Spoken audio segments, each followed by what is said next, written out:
কি ব্যাপার, তুই এত রাতে ছাদে কেন? এমনি এসেছি ম্যাম। আপনি ঘুমাননি যে? শরীর খারাপ? এত ভাবতে হবে না তোকে, এটা আমাদের বাড়ি না, তাই আমার থেকে দূরে থাকবে। দূরে তো থাকি ম্যাম। একটা কথা বলবো ম্যাম? হ্যাঁ। শুভকে পছন্দ করেন? তুই জেনে কি করবি?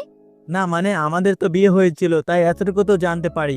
চুপ কর, কেউ শুনলে হাসবে, মজা নিবে। ম্যাম আজকে আপনার বিয়ের কথা কেউ জানবে বলে ভয় পাচ্ছেন? লজ্জিত হবেন? অপমানিত হওয়ার ভয়ে কাউকে কিছু বলেন না? নিজের বরকে ড্রাইভারে পরিচয় বানিয়ে সবার সামনে নিয়ে আসলেন। এসব কেন করছেন জানেন? কারণ আমি আপনার যোগ্য না।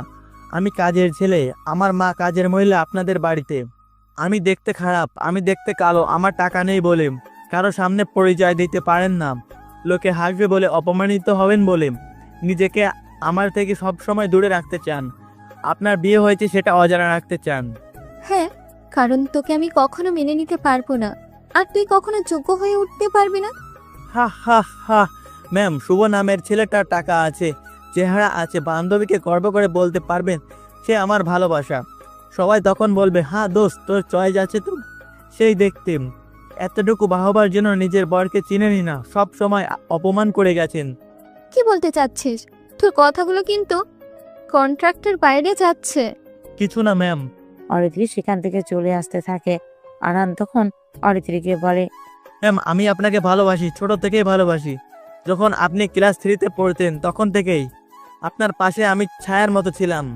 আপনার বিপদে আমি সবসময় এগিয়ে গেছি, আপনার কোনো ক্ষতি হতে দিই নাই। আমি ভাগ্যকে মেনে নিয়েছিলাম যে আপনার অন্য জায়গাতে বিয়ে হচ্ছে, কিন্তু জানতাম না আপনার আমার সাথেই বিয়ে হবে। কিন্তু ভাগ্যে আপনি ছিলেন, বিয়ে হলো আপনার সাথে। খুশি হয়েছিলাম বটে, কিন্তু অরিত্রী ঘুরে তাকায় আরহানের দিকে। আরহানের কাছে আসে সে। তারপর আরহান ছাদে এসে দাঁড়ায়। অরিত্রীকে অনেক কিছুই বলে। আরহানের কথাগুলো শুনে অরিত্রী এগিয়ে আসে। অরিত্রীকে প্রপোজ করার জন্য আরহানকে কষে একটা চড় দেয় তার গালে। আরহান চড় খেয়ে মুচকি হাসতে থাকে। অরিত্রী আরও রেগে যায়। সে রেগে বলে, আমাকে ভালোবাসিস? তো নিচে থেকে তাকিয়ে কখনো দেখেছিস? আমাকে ভালোবাসার জন্য তোর একটা যোগ্যতা আমাকে দেখা। না তুই স্মার্ট, আর না শিক্ষিত। তুই তোর চেহারাতেও তো বিরক্তির ছাপ। তোকে আমার সহ্য হয় না একদমই। আমার সাথে কথা বলবি না। আর শোন, আমি শুভ্রকেই বিয়ে করব। বাবা আসবে এখানে, বাবাকে বলবো যেন শুভ্রের সাথে আমার বিয়ের ব্যবস্থা করে। অরিত্রী কথাগুলো বলে ছাদ থেকে চলে যায়। আরহান অরিত্রী চলে যাওয়ার দিকে তাকিয়ে আছে। সে হাসতে থাকে। আকাশ এসেছে মেহরাবের কাছে। মেহরাব অবাক হয়। হঠাৎ আকাশ তার কাছে কেন এসেছে? ভরা অফিস মানুষ, সবার সামনে যদি তার মেয়ের বিষয় নিয়ে কথা বলে কি হবে? মেহরাবকে আকাশ বলে, চিন্তা করবেন না, আপনার সাথে আমার জরুরি কথা আছে, চলুন বসে কথা বলি। আকাশ যে মেহরাবের কাছে এসেছে সেই খবরটা মিডিয়ার কাছে চলে গেছে। আকাশ আর মেহরাব বসেছে। মেহরাব আকাশকে বোঝার চেষ্টা করছে সে কেন এসেছে। আকাশকে প্রশ্ন করলো, আপনি এখানে কেন? আসলে ভাই, আপনিও তো জানেন আমি লসে পড়েছি, অনেক কোটি টাকা লস করেছি আমি আসছি, আমাকে আপনি সাহায্য করুন। আমাদের ভিতরে কোনো সমস্যা না থাকুক, আপনি আমাকে একটু লোন দিন। আমি আপনার সাথে একসাথে কাজ করতে চাই, না হলে আমি পথে বসে যাব। আমাকে আপনি পারবেন ঠিক করতে। আমার এখনো কোনো ইনভেস্টর নেই, আপনি ইনভেস্ট করুন ভাই, দয়া করুন। মেহরাব অবাক হয়, সাথে খুশি হয়। শত্রু যখন বিপদে পড়ে সাহায্য চাইতে আসে তখন তাকে সাহায্য করা খুবই দরকার। মেহরাব তাকে সাহায্য করার চিন্তা করে। আকাশ আরো বলে, আগে যা আবার হয়েছে, আমরা একসাথে অন্তত দেশে বিজনেস বড় করতে পারি, তাহলে বাকি সব কোম্পানিগুলো আমাদের আন্ডারে থাকবে। না হলে বিজনেস ছেড়ে আমি পথে বসে যাব ভাই, একটু দয়া করুন। মিডিয়ার সামনে আমি বলবো আজ থেকে আমাদের রাইভেলেরি শেষ, আমরা এখন বন্ধু হতে যাচ্ছি, একসাথে কাজ করতে যাচ্ছি। আগের কোনো ঘটনা আমি মনে রাখতে চাই না। অরিত্রী যেভাবে আপনার মান সম্মান নষ্ট করেছে, হয়তো সে এমনই করেনি, তার পছন্দ ছিল না বিয়েটা, কিন্তু সে আপনার চাপে পড়ে করতে চেয়েছিল, পরে এভাবে ভাঙছে বিয়েটা। এটা কমন বিষয়, কিছু মনে করিনি। আমার আত্মীয় স্বজনদের সামনে নিয়েছি, এসব নিয়ে আপনার ভাবতে হবে না। বেশ, আমি তোমাকে 20 কোটি টাকা দেবো, কিন্তু আমার একটা প্রজেক্ট কমপ্লিট হতে আর 20% বাকি। 2 দিন পরে প্রোডাক্ট লঞ্চ করব, সবার সামনে থাকবেন আপনি সাথে। নিরে ওনাকে 20 কোটি টাকা দাও। মেহরাব সাহেব বসা থেকে উঠল। আকাশও আসলো তার সাথে। মিডিয়ার সামনে এসে সবাইকে আকাশ বলে, আমাদের ভেতরে যত ঝামেলা ছিল সব মিটিয়ে নিয়েছি, এখন থেকে আমরা একসাথে কাজ করব। আকাশ কথাগুলো বলে চলে আসে। আকাশ নিজের গাড়িতে উঠে সেখান থেকে চলে আসে, মনে মনে বলে, মেহেরাব, তুমি সামনে যে কত সমস্যাতে পড়তে যাচ্ছ সেটা তুমি জানো না। আমি তো একটা সুযোগের অপেক্ষাতে আছি। আমি তোমার সবকিছু নিলাম থেকে কিনে নেবো, দেখো। আগামী পরশুদিন বিয়ে। গ্রামের সবাইকে রাজ মাহমুদ দাওয়াত দিয়েছে। রাজ আর পলি বসে আছে। পলি রাজকে বলে, এই অরিত্রীর বাবা কি কালকে সত্যি আসবে? হ্যাঁ, তাকে তো বলেছি, আমার বিজনেসের বস তিনি, তাকে ছাড়া কিভাবে অনুষ্ঠান হবে বলো? রিফাত তো আসলো না। ছেলেটা এত কাজ পাগল হয়েছে, আমরা যে ওর বাবা মা সেটা যেন ভুলেই গেছে। তোমার ছেলেরই তো দোষ, সে বিজনেস না করে আমেরিকাতে চলে গেছে। যাই হোক, তার কোম্পানি বস তো এখানে আছে, আর কি লাগে, বাদ দাও। পরশুই তো বিয়ে, বাড়ির ভিতরে সব দিক সামনে নাও, আমি বাইরের দিকে সামনে নেব। রাজ মাহমুদ কথাটা বলে চলে যায় সেখান থেকে।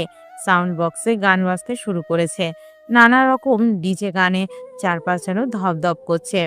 অরিত্রীর মেজাজ খুবই খারাপ। আনহানের জন্য তার অনেক রাগ লাগছে। ছেলেটা কি পেয়েছে? হ্যাঁ, তাকে ভালোবাসি বলার সাহস কে দিয়েছে? শুভ্র আসে অরিত্রীর কাছে।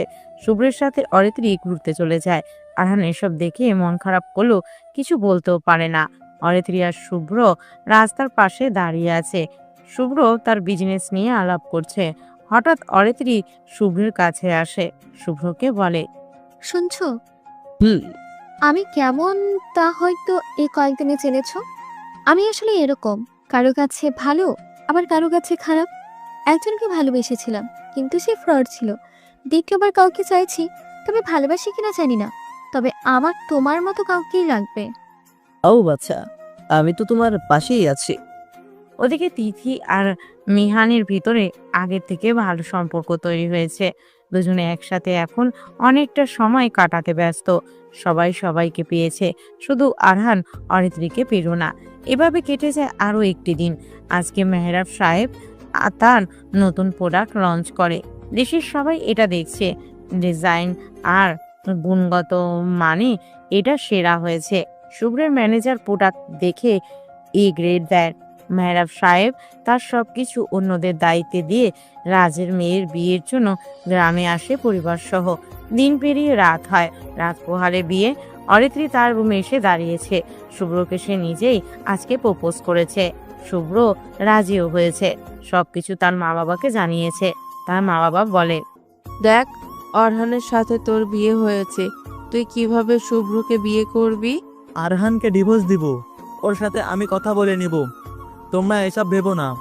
অরিত্রী তার বাবা মায়ের থেকে চলে আসে। রুমে এসেছে সে। আরহানকে ডেকেছে তার রুমে। শুভ্র, মিহান, তন্ময়, ইরফান ওরা সবাই গিয়েছে লং ড্রাইভে ঘুরতে। অরিত্রী তার রুমে বসে আছে।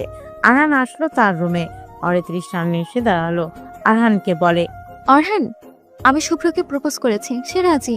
শুভ্র আমাকে ভালোবাসে, আমরা দুজন বিয়ে করতে চাই। আমি চাই না তুই আমার লাগবে জড়িয়ে থাক। আমি তাকে বিয়ে করে থাকতে চাই, আর তুই আমাকে ডিভোর্স দিবি। কিন্তু এখনো তো 1 বছর পূরণ হয়নি, তাহলে কিভাবে ডিভোর্স দিব? কন্ট্রাক্টে তো এটা ছিল না। এসব কন্ট্রাক্ট আমি মানি না। আমার ইচ্ছে হয়েছে, আমি তোকে ডিভোর্স দিব। বেশি কথা বলবি না। আমি আপনাকে ভালোবাসি ম্যাম, কিভাবে আমি আপনাকে ছাড়া থাকবো? আমি তো আপনাকে বিরক্ত করি না, তাহলে কেন আপনি আমাকে এভাবে ছেড়ে দিচ্ছেন? আবার সেই কথা। দেখ, ভালোবাসতে যোগ্যতা লাগে। আমি আপনাকে ডিভোর্স দিতে পারবো না, আমি আপনাকে চাই, ব্যাস।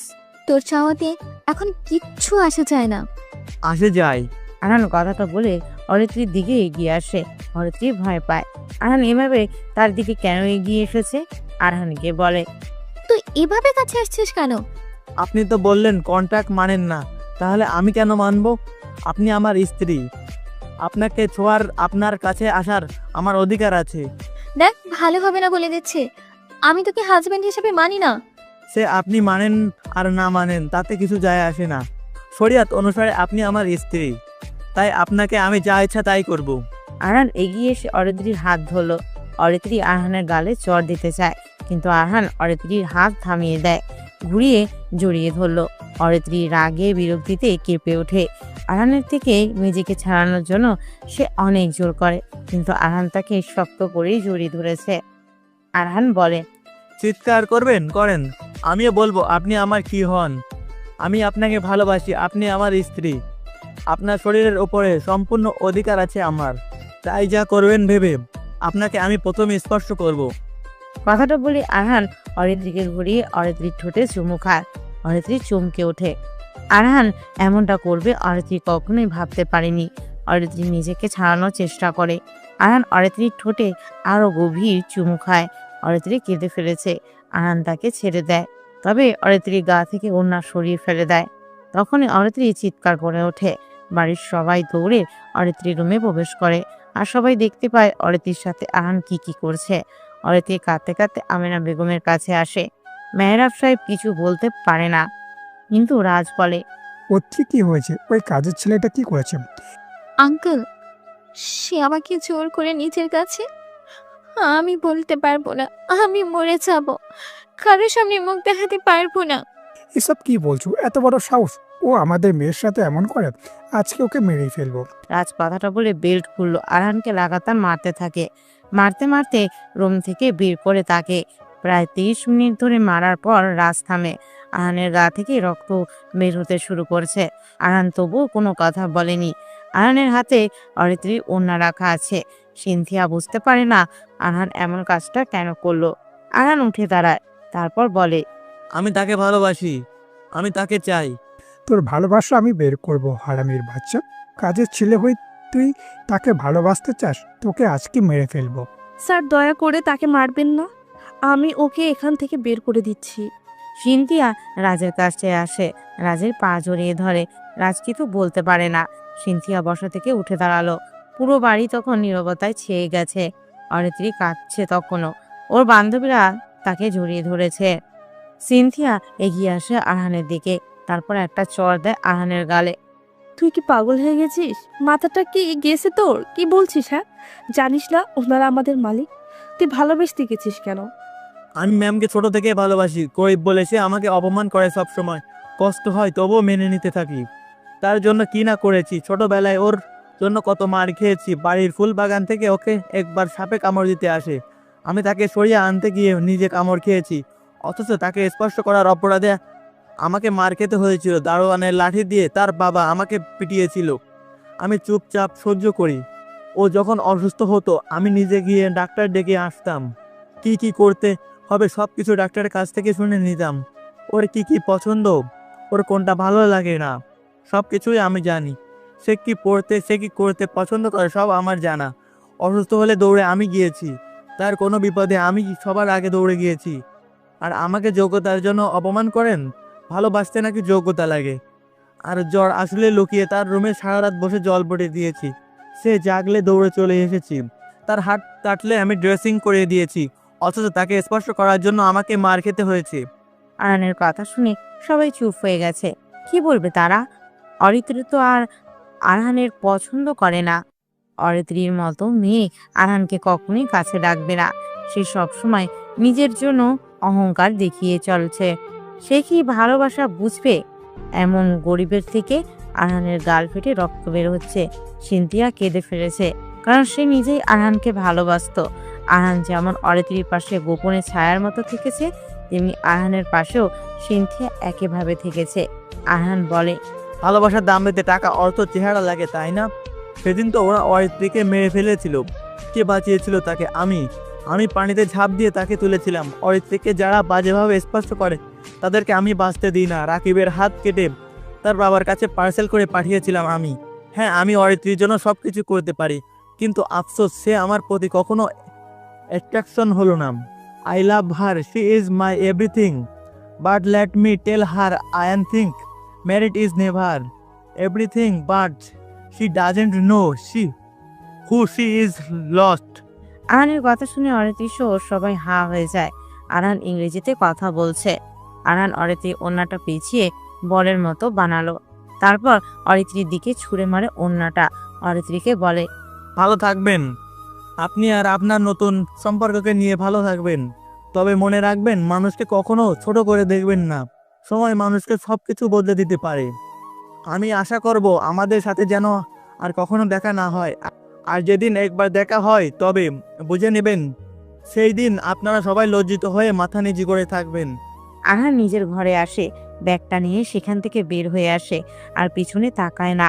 আমেনা বেগম সবাইকে বলে, দয়া করে এসব কিছু যেন শুভ্র না জানে, কারণ সে অরিত্রীকে খারাপ ভাবতে পারে। ও চলে গেছে, ভালো হয়েছে। সবাই নিজের রুমে যাও। সবাই চলে যায় রুমে। রাজ ভাবতে থাকে সে কি অনেক বড় অন্যায় করে ফেলেছে। সবটা তো আগে শোনা দরকার ছিল। যা হবার হয়েছে, দেখা যাবে পরে। অরিত্রী কাঁদছে। রিয়া আর তিথি অরিত্রীর পাশে বসে আছে। যা হবার হয়েছে, কাঁদিস না আর। ছোট লোকটা চলে গেছে, ভালো হয়েছে। কিন্তু সে কাজের ছেলে হলেও কথাবার্তা কত সুন্দর ছিল। কিন্তু সে কি ইংরেজি পারে না নাকি মুখস্থ করেছে? জানি না, চুপ থাকতো। অরিত্রী ঘুমা, আই কোলে মাথা রাখ। অরিত্রী চুপচাপ শুয়ে পড়ে। কি করবে সে বুঝতে পারে না। এভাবে ঘটনাটা ঘটবে সে বুঝতে পারেনি। অরিত্রীকে প্রথম কোনো ছেলে জড়িয়ে ধরেছে, তাকে চুমো দিয়েছে। এটা ভাবতে আরহানের কালো বিশ্রী চেহারা অরিত্রীর চোখের সামনে ভাসতে থাকে। মেহরাব শহরের বাইরের সাপিরের লোকেরা সব ইউনিটে আছে। সবকিছু চেক করে নিয়েছে তারা।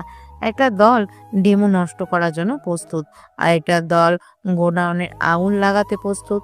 200 কোটির প্রজেক্টে পেট্রোল ঢালা শেষ, এবার শুধু অর্ডারের পালা। সাবি কাউন্টডাউন দেয়। 4, 3, 2, 1 স্টার্ট। স্টার্ট বলতে মেহরাবের নতুন তৈরি প্রোডাক্টের গোডাউনে বিশাল আগুন জ্বলতে শুরু করে। আগুন এত বেশি প্রখর আর ছড়িয়ে যায় যে দমকল বাহিনীর 10 ইউনিট কর্মী চলে আসে নিভাতে। প্রায় 4 ঘন্টা পর আগুনকে নিয়ন্ত্রণে আনা হয়, কিন্তু ততক্ষণে মেহরাবের প্রায় 1000 কোটি টাকার প্রোডাক্ট পুড়ে ছাই। বিরাট বড় একটি ক্ষতি যে মেহরাবের হয়েছে এটা বলার বাহিরে নয়। সাবিরে লোকেরা সেখান থেকে পালিয়েছে, কিন্তু সেই তাদেরকেও মেরে ফেলা হয়েছে। পুরো কোম্পানির প্রায় 3 ভাগের 2 ভাগই পুড়ে একদমই ছাই হয়ে গেছে। কিন্তু কে করলো? সাব্বি তার বাবাকে কল করে বলল, ড্যাড, আমার কাজ শেষ হয়ে গেছে, এবার তোমার পালা। গেট জপটিয়া, চলে আয় সেখান থেকে, বাকিটা খেলবো আমি। ঠিক আছে। সাব্বি চলে আসে সেখান থেকে। আগুন নেভানো হয়ে গেছে। কোম্পানির ম্যানেজার নিধি আসে কোম্পানিতে। রাত তখন 3টা বাজে। পোড়া দেখে নিধির মাথা কাজ করছে না।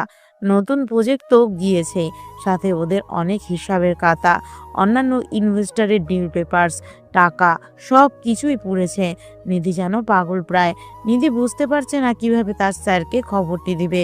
কাঁপা কাঁপা হাতে নিধি ফোন বের করলো। মেহরাবকে কল দেয়। বাজতে থাকে ফোন। মেহরাব সাহেব ঘুমোচ্ছে, আরামেরই ঘুম, কারণ আরহান নামক একটা বস্তু তার মেয়ের থেকে চলে গেছে। ভেবে ভালোই লাগছে এখন। হঠাৎ কয়েকবার কল আসার কারণে তিনি চমকে উঠল। স্ক্রিনে তাকিয়ে দেখে সেক্রেটারি নিধির কল। জলদি রিসিভ করে।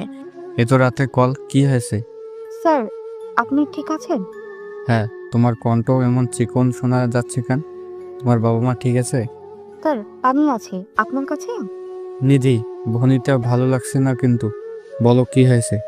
বলছি, আগে পানির গ্লাসটা কাছে রাখেন।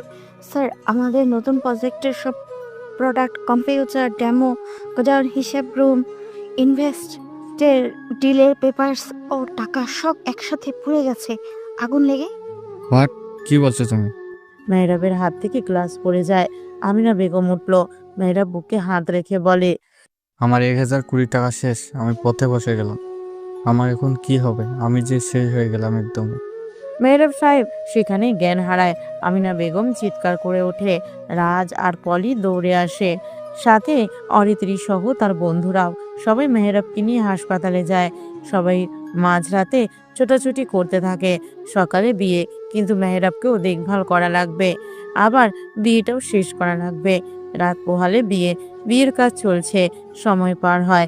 রিয়ার সাথে ফারুকের বিয়ের কাজ সম্পূর্ণ হয়। তবে মেহরাবকে নিয়ে ঢাকাতে আসা হয়েছিল ভোর রাতে। অরিত্রীরা বিয়ের অনুষ্ঠান শেষ করে সবাই সেদিনই ব্যাক করে। মেহরাব সাহেবের সেদিন বিকালে জ্ঞান ফেরে। প্যানিক অ্যাটাক হয়েছে। মেহরাব সাহেব উঠে বলে, আমার কোম্পানি, আমার সব টাকা সব পুড়েছে। কেন আগুন লাগালো? আগুনের কোনো কিছুই আমি গোডাউনের আশেপাশে রাখি না, তাহলে এটা কেন হলো? উত্তেজিত হবেন না, আপনি রেস্ট নিন, আমরা দেখছি। আপনার আবার সমস্যা হবে। আমি পথে বসে গেলাম। আপনার থেকে নেওয়া ইনভেস্টের টাকাও এখন শোধ করতে পারবো না। ব্যাংকের লোনও আছে অনেক কোটি টাকা। আচ্ছা, সেটা পরে দেখা যাবে। তুমি এখন আরাম করো বাবা। হাসপাতাল থেকে বের হয়ে আসে ওরা। নিধি আর অরিত্রীরা মিলে থানাতে কেস করে, কিন্তু কোনো কিছু লাভ হয়নি। শুভ্র কি বলবে বুঝতে পারছে না, কিন্তু তারও তো অনেক টাকা এখানে ইনভেস্ট করা হয়েছে।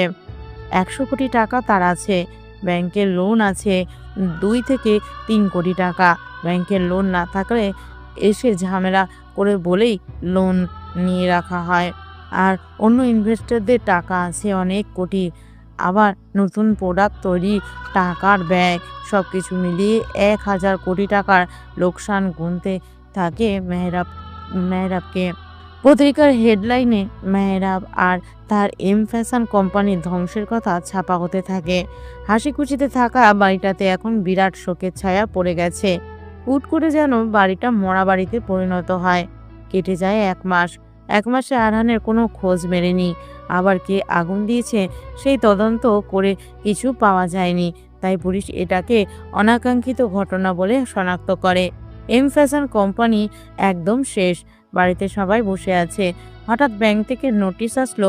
ব্যাংক ম্যানেজার আব্দুল্লাহ বলে, মেহরাব সাহেব, ব্যাংকে নোটিশ আসছে। আপনার যারা ইনভেস্টর ছিল তারা কেস করেছে কোর্টে। সেখানে আমরাও কেস করেছি টাকার জন্য। আমাদের 250 কোটি টাকা আর ইনভেস্টরদের আরও 500 কোটি টাকা ফেরত পাওয়া নিয়ে নোটিশ। আপনাকে সময় দেওয়া হয়েছে আরও 1 মাস। এর মধ্যে আপনাকে সুদ সমেত মোট আমাদেরকে 350 কোটি টাকা দিতে হবে। কোর্ট থেকে নোটিশ আসলো বলে নিন আমাদের নোটিশ। ম্যাডাম কিছু বলে না, চুপচাপ বসে আছে সে। ফকির হয়ে গেছে একদম। কি ছিল না তার কাছে? দামি গাড়ি, দামি বাড়ি, বিরাট বড় কোম্পানি, যেটা কিনা দেশের টপ একটি কোম্পানি, অথচ এখন তার কিছুই নেই। মেহরাব সাহেব মাথা নিচু করে বসে আছে। এমন সময় কোর্ট থেকে নোটিশ আসলো। মেহরাব সাহেব, ইনভেস্টর আর ব্যাংক কেস করেছে টাকা ফেরতের। আপনাকে 1 মাসের সময় দিয়েছে কোর্ট।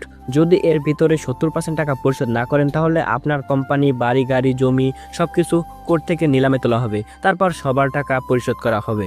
অনুমতি ছাড়া আপনি কিছুই নিজ থেকে বিক্রি করতে পারবেন না। আপনি পেপারে সাইন করুন। মেহরাব সাহেব সাইন করে। তার যে কিছু করার নেই। ক্ষতির পরিমাণ বেড়ে যাচ্ছে। কর্মচারীদের বেতনও বাকি। প্রতি মাসে তাদের বেতন হিসেব করলে 5 কোটি টাকা চলে যায়। সেসবও দেওয়া হয়নি। মেহরাবের পাশে যেন কেউ নেই। বুঝতে পারছে না কি করবে সে। কোনো ব্যাংকেও তাকে এখন লোন দেবে না। এমন সময় দরজায় কলিং বেল বাজতে শুরু করলো। আরহানের মা দরজা খুলে দেয়। হাতে বড় একটি ব্রিফকেস নিয়ে আকাশ ভিতরে আসলো। কি ব্যাপার, আপনি এখানে? দেখুন ভাবি, আমি অনেক আগেই মেয়েরা ভাইয়ের সাথে মিশেছি। তার সাথে আমার কোনো শত্রুতা নেই। আমি তার থেকে মাসখানেক আগে লোন নিয়েছিলাম 20 কোটি টাকা। ভাবলাম এখন তার এই টাকাটা খুবই প্রয়োজন। আমি সুদসহ 22 কোটি টাকা নিয়ে এসেছি। ওনার বিপদে এতটুকু দিয়ে পাশে দাঁড়াতেই চাই। ওহ আচ্ছা। কেন আগুন লাগলো তা জানি না ভাই, কিন্তু যা হয়েছে সেটা আসলে মেনে নেবার মতো না। আপনি বরং আমার কোম্পানিতে এসে কাজ করুন মেয়েরা ভাই। আদি যখন গর্তে পড়ে তখন সামসিকা এসেও পিছন থাকে। আর বললাম না। আপনি ভুল বুঝছেন।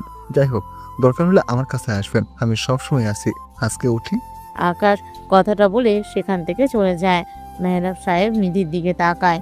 নিধির বেতন দিতে যায়। নিধি বলে, কিসের টাকা স্যার? তোমার এই মাসের বেতন। আর কালকে থেকে আমার সাথে আর থাকতে হবে না, কারণ তুমি জানোই আমি নিজে এখন ফকির। বাড়ির সব কাজের লোকদের বেতন দিয়ে সবাইকে চলে যেতে বলো। আর কোম্পানিতে যতজন কাজ করতো সবার বেতন দিয়ে পাঠিয়ে দাও। কি বলছেন স্যার? আমি এখন বেতন নিতে পারবো না। আপনার কোম্পানি বন্ধ হয়েছে বলে কি আমি থাকবো না? আমার বেতন দিতে হবে না, আমি তবু আপনার সাথে থাকবো। আমরাও আপনাদের সাথে থাকবো, কোনো বেতনের দরকার নেই। মেহরাব সাহেব কাজের লোকদের কথা শুনে কেঁদে ফেলে। অরিত্রী অবাক হয়। আরহানের মা এতটা ভালো মানের। আজকে তাদের বিপদে এরাই পাশে দাঁড়াচ্ছে। শ্রমিকদের বেতন দিয়ে বাকি টাকা মেহরাব রেখে দেয়। কেটে যায় অনেক দিন। মাহিমা তার ছেলের জন্য কাঁদে, কিন্তু আরহানের কোনো খোঁজ নেই। সিনথিয়া আরহানের মাকে দেখভাল করে। কেউ মেহরাবকে ছেড়ে যায়নি।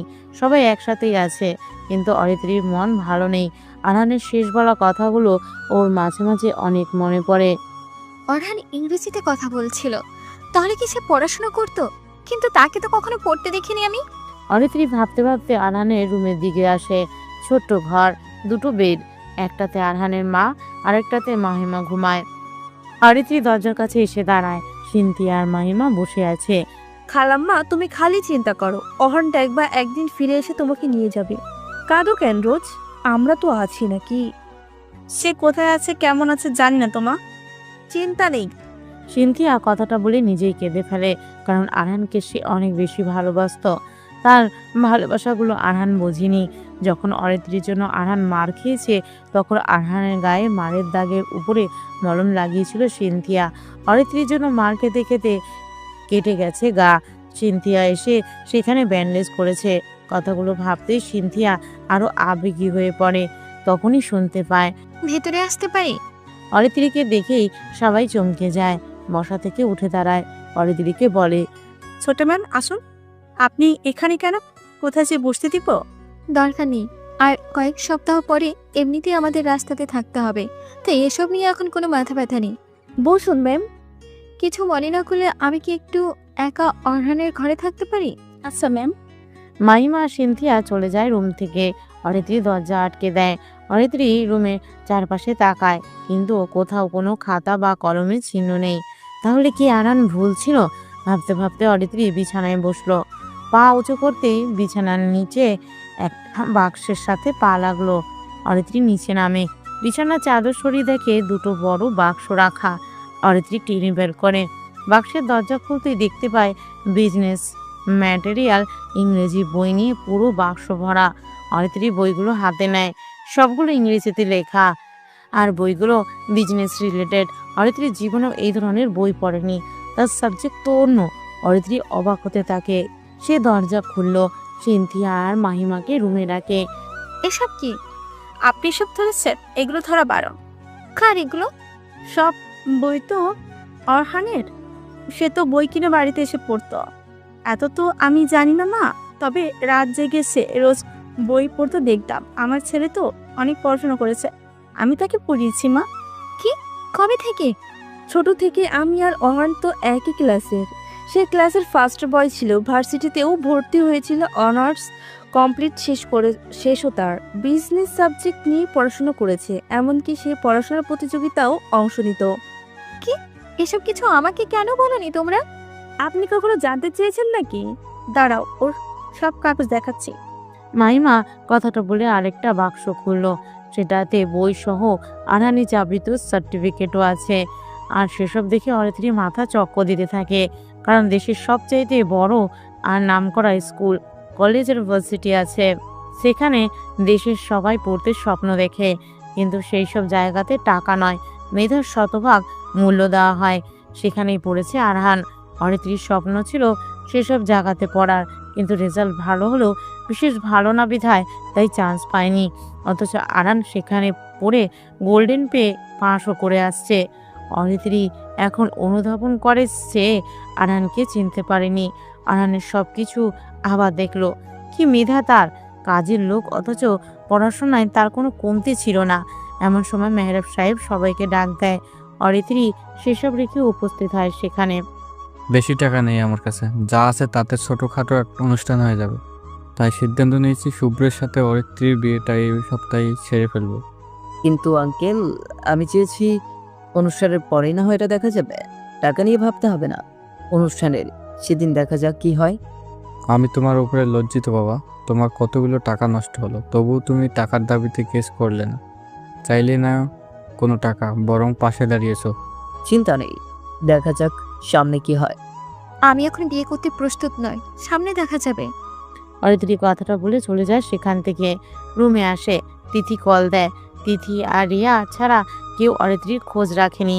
তিথি জানায়, দোস্ত, আমার আর মিয়ানের বিয়ে হচ্ছে, চলে আসবি।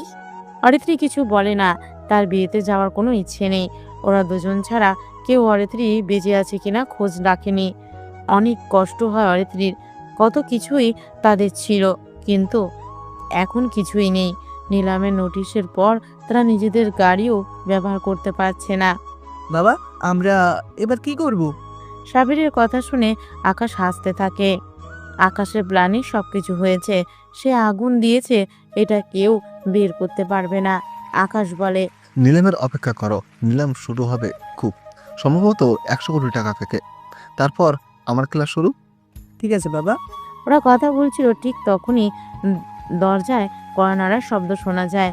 সাব্বির দরজা খুলে দেয়। তাদের গেটের দারোয়ান এসেছে, একটা গিফট বক্স বাড়িয়ে দেয়। স্যার, একটা লোক এসে এটা দিয়ে গেল, বললো আপনাদের পৌঁছায় দিতে। আচ্ছা ঠিক আছে, যাও। সাব্বির ভিতরে আসলো, টেবিলে রাখলো বক্সটা।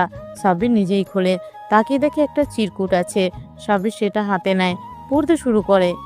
চিনবেন না আমাকে, তবে আগুন লাগানোর সময় আপনাদের লোকেরা সিসি ক্যামেরার সামনে এসেছিল, সেটার ফুটেজ কিন্তু ছিল। ও আর একটা কথা, ভাবছেন সবাই মরে গেছে? না, মরেনি, 3 জন বেঁচে আছে, আমার কাছেই আছে, ভিডিও ক্লিপ দিলাম, দেখে নিন। একটা মেমোরি দেখতে পায় সাব্বির, তবে চিঠি পড়ে আকাশ আর সাব্বির ভয়ে কাঁপে। কি করবে বুঝতে পারে না। তাড়াতাড়ি মেমোরি কার্ড ফোনে লাগায়, ভিডিও ওপেন করে, দেখতে পায় ওদের 3 জন সবচাইতে কাছের লোক একটা ঘরে বসে আছে, আর ওরা বলছে, সবকিছুই আকাশ আর সাব্বির করেছে, আমাদের মেরো না, পুলিশকে সব বলবো, তবুও ছেড়ে দাও। ভিডিও শেষ। ওরা এটা দেখে ঘামতে শুরু করে। কি করবে এখন? আকাশ আর সাব্বির ভয় পায়। ওরা জানে তারা মেহরাবের গোডাউনে আগুন লাগিয়েছে, কিন্তু ওদের সাথেও আরেক তৃতীয় ব্যক্তি জানে। কিন্তু সে কে? তার দাবিটা কি? শুভ্রের সাথে অরিত্রীর মা বাবা তার বিয়ে ঠিক করেছে, যেহেতু আরহান নেই, তার উপর আরহানকে ওরাই তাড়িয়েছে। এজন্য অরিত্রীকে শুভ্রের সাথে বিয়ে দেওয়ার প্ল্যান করে মেহরাব সাহেবরা। কিন্তু শুভ্র জানিয়েছে নিলাম অনুষ্ঠানের পরেই না হয় সিদ্ধান্ত দেবে সে কি করবে। অরিত্রী ছাদে দাঁড়িয়ে এসবই ভাবছে। আরহানের রুমে থাকা তার বই সার্টিফিকেট খুঁজে পেয়ে অরিত্রী অবাক হয়, মনে মনে বলে, আচ্ছা, অরহান কি তাহলে সত্যি পড়াশোনা জানা ছেলে? তাহলে সে কেন কাউকে কিছু বলেনি? কেন সবার কাছে নিজেকে গোপন করে রেখেছিল? আমাকে কেন বলেনি একবারও? আমি কি তবে অরহানকে সবচাইতে বেশি ভুল বুঝেছিলাম? অরহান আমাকে সত্যি ভালোবাসে, কারণ অরহান সব সময় আমাকে সব রকমের বিপদ থেকে বাঁচিয়েছে। তোর আমি কেন ওর কথা ভাবছি? আমিই তো তাকে অপমান করে তাড়িয়ে দিয়েছি, কিন্তু অরহানকে কখনো ফিরবে না। অরিত্রী আরহানের সবকিছু ঘাটতে থাকে। হঠাৎ একটা খাতা পায় সে। খাতা মেলল। খাতাতে আরহান অনেক কিছুই লিখে রেখেছে, সবই সেগুলো পড়াশুনো ভিত্তিক। কিন্তু অরিত্রীর চোখ আটকে যায় আরহানের হাতের লেখাতে। আরহানের হাতের লেখা খুব চেনা চেনা লাগছে, কোথায় যেন দেখেছে, কিন্তু কোথায়? অরিত্রীর মনে পড়ে চিঠির কথা। সে শোয়া থেকে উঠে দৌড়ে চিঠির কাগজ বের করলো। হাতের লেখা মিলিয়ে দেখে আরহানের হাতের লেখার সাথে একদমই মিলে যাচ্ছে। অরিত্রী চুপচাপ বসে থাকে, মাথাটা যেন কাজ করা বন্ধ করে দিয়েছে। কারণ আরহান একজন উচ্চ শিক্ষিত, আরহান স্মার্ট, তার সামনে ভালো একটা ছেলে ছিল, অথচ সে কখনো বোঝেইনি। আসলে পৃথিবীর নিয়মটা অদ্ভুত। যখন নিজের কাছে যে জিনিসটা থাকে সেটার মূল্য বোঝা যায় না, কিন্তু যখন জিনিসটা হারিয়ে যায় তখনই বোঝা যায় তার গুরুত্ব। এই নিয়মের বাহিরে কেউ কখনো জিতে পারে না। সবাই ঠিক এই এক জায়গাতে এসে মিলে যায়। চাইলেও এই নিয়ম বদলানো যায় না। কেউ ভালোবেসে কান্না করতে করতে জীবন শেষ করে দেওয়ার প্রস্তুতি নেয়, অপরদিকে কেউ হাসি মুখে কাউকে বুকে জড়িয়ে নিয়ে নতুন জীবন সাজানোর পরিকল্পনা করে থাকে। মেহরাব সাহেব বারান্দায় বসে আছে। আমিনা বেগম আসলো। মেহরাব সাহেব ভাবতে থাকে তার কোম্পানিতে আগুন লাগানোর সাহস কে করলো। শ্রমিকদের জেরা করে যতটুকু জেনেছে সেটা হলো কয়েকজন নতুন শ্রমিক নিয়োগ দেওয়া হয় সহকারী ম্যানেজারের মাধ্যমে। সহকারী ম্যানেজার ছিলেন তুলি রহমান, কিন্তু যেদিন সে শ্রমিক নিয়োগ দেয় তার 1 সপ্তাহ পরই তুলি আর কোম্পানিতে আসে না। তার নাকি বিয়ে হবে, এটা বলি নিধি থেকে ছুটি নিয়ে চলে যায়, আর ফেরেনি। তুলির ব্যাপারে তার ঠিকানায় খোঁজ নিয়ে জানা যায় তুলি বাড়িতেও আসেনি, সে নিখোঁজ। তার নিয়োগ দেওয়া শ্রমিকের লাশও পাওয়া গেছে। তার মানে এটা ছিল আগে থেকে সাজানো একটি প্ল্যান। কিন্তু কে করবে এইরকম কাজ? আকাশ চৌধুরী? কিন্তু সে তো ঘটনার আরো মাসখানেক আগে থেকেই সবকিছু মিটিয়ে নিয়েছিল, আবার বিপদের সময় টাকাগুলো ফেরতও দিয়েছে। আকাশ করলে তো অনেক আগেই করতে পারতো, তাহলে এমনটা কেন হলো? কি ভাবছো তুমি? তেমন কিছু না, গত মাস খানিক আগেও আমি রাজা ছিলাম, আজ বেকারি হয়ে গেছি। সবই কপাল। যাই হোক, শুভ্র আর অরিত্রীর বিয়েটা এই সুযোগে দিয়ে দাও, না হলে তোমার মেয়েকে বড় জায়গাতে আর কেউ বিয়ে করবে না। এটা হয়তো ঠিক বলছো, কিন্তু আমার এত সব সম্পত্তি কোম্পানি নিলামে কিনবে। যদি ঠিকভাবে দাম না ওঠে তবে আমি আবার নতুন করে সব শুরু করতে পারবো। কারণ ব্যাংকের কেস, ব্যাংক যদি তার সঠিক দাম না পায় তবে আমায় এসব বেচবে না। কিনবে কি? জানি না। আমি শুভ্র আর অরিত্রীর বিয়েটার কথা ভাবছি। জলদি ওদের বিয়ে করানোর ব্যবস্থা করো। শুভ্রের সাথে অরিত্রীর বিয়েটা দিয়ে দাও। মেহরাব সাহেব কিছু বলে না, নিজের কাছে সবকিছু এলোমেলো লাগছে, কারোর সামনে মুখ দেখাতে পারছে না। সবকিছু নিয়ে তার যে গাম্ভীর্যতা সেটা যেন এক নিমিষেই নষ্ট হয়ে গেছে। সিনথিয়া মাহিমা বেগমকে খাবার দিয়ে এসে বাহিরে আসে। দরজা দিয়ে যখন বের হতে যাবে তখনই কারোর সাথে একটা ঠুল খায়। তখনই ওরে মা গো বলে উঠে সিনথিয়া, তাকিয়ে দেখে শুভ্র দাঁড়িয়ে আছে। শুভ্র বুকে হাত দিয়ে রেখেছে। সিনথিয়ার মাথা শুভ্রের বুকে গিয়ে লেগেছিল। সরি স্যার, আমি বুঝতে পারিনি এভাবে লেগে যাবে, মাফ করে দেন। আরে কোনো সমস্যা নেই, এটা হতেই পারে। ধন্যবাদ স্যার। এই শোনো, আপনাকে কালো শাড়িতে অনেক বেশি সুন্দর লাগে। হ্যাঁ, আপনি কি বলছেন? মানে কবে দেখেছেন? গত পরশু দেখেছি আপনি কালো শাড়ি পরে কানে ফুল কুচে বসেছিলেন। আপনাকে বেশ কালো রঙে মানায়। ও, পরশু আমার জন্মদিন ছিল। Happy birthday. ও সরি, লেট করে ফেললাম। কোনো ব্যাপার না স্যার, আমাদের মতো মানুষকে উস করেছেন, এটাই বা কম কি? কি যে বলেন। আচ্ছা, পরে কথা হবে। শুভ্র কথাটা বলে ঘুরতেই দেখে অরিত্রী দাঁড়িয়ে। অরিত্রী দেখেছে শুভ্র এতক্ষণ সিনথিয়ার সাথে কথা বলছিল। অরিত্রী কিছু বলল না শুভ্রকে, সে চুপচাপ বাইরে চলে আসে। তবে সিনথিয়া ভাবতে থাকে, লোকটা কি পাগল? আমার সাথে এইভাবে কেন কথা বললো? আমার শাড়ি পরা তিনি খেয়ালও করেছে। বেটার দিকে সব নজরে পড়ে। আচ্ছা, আমাকে কি খুব সুন্দর দেখাচ্ছিল? দেখ, আমি কি ভাবছি এসব? বড় মানুষ আমাকে নিয়ে দু কথা শোনালো আর তাতেই আমি এমন করছি। ড্যাড, বিশ্বাস করো, আমি কোনো প্রমাণ রাখিনি। তুলিকেও মেরে ফেলেছি, শ্রমিকদের মেরেছি, ওরা তিনজন কিভাবে বেঁচে ফিরেছে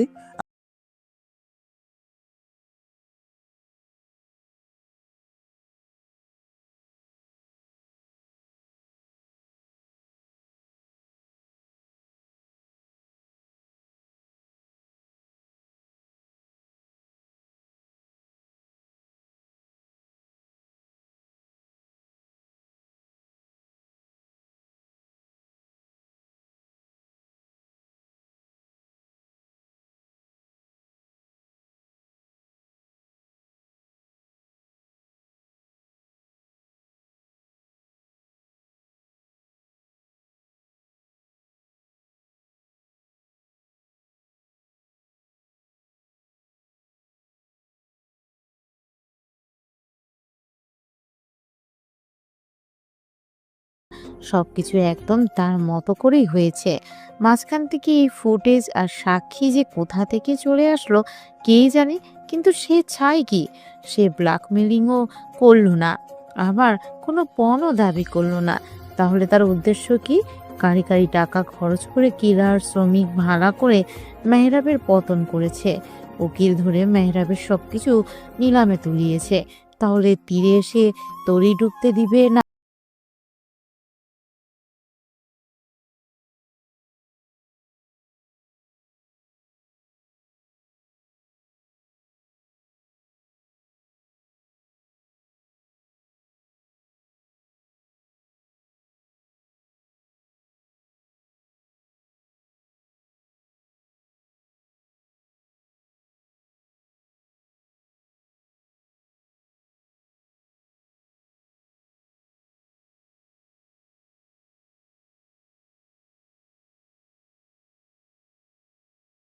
ব্যবস্থা করবেন, তাই না?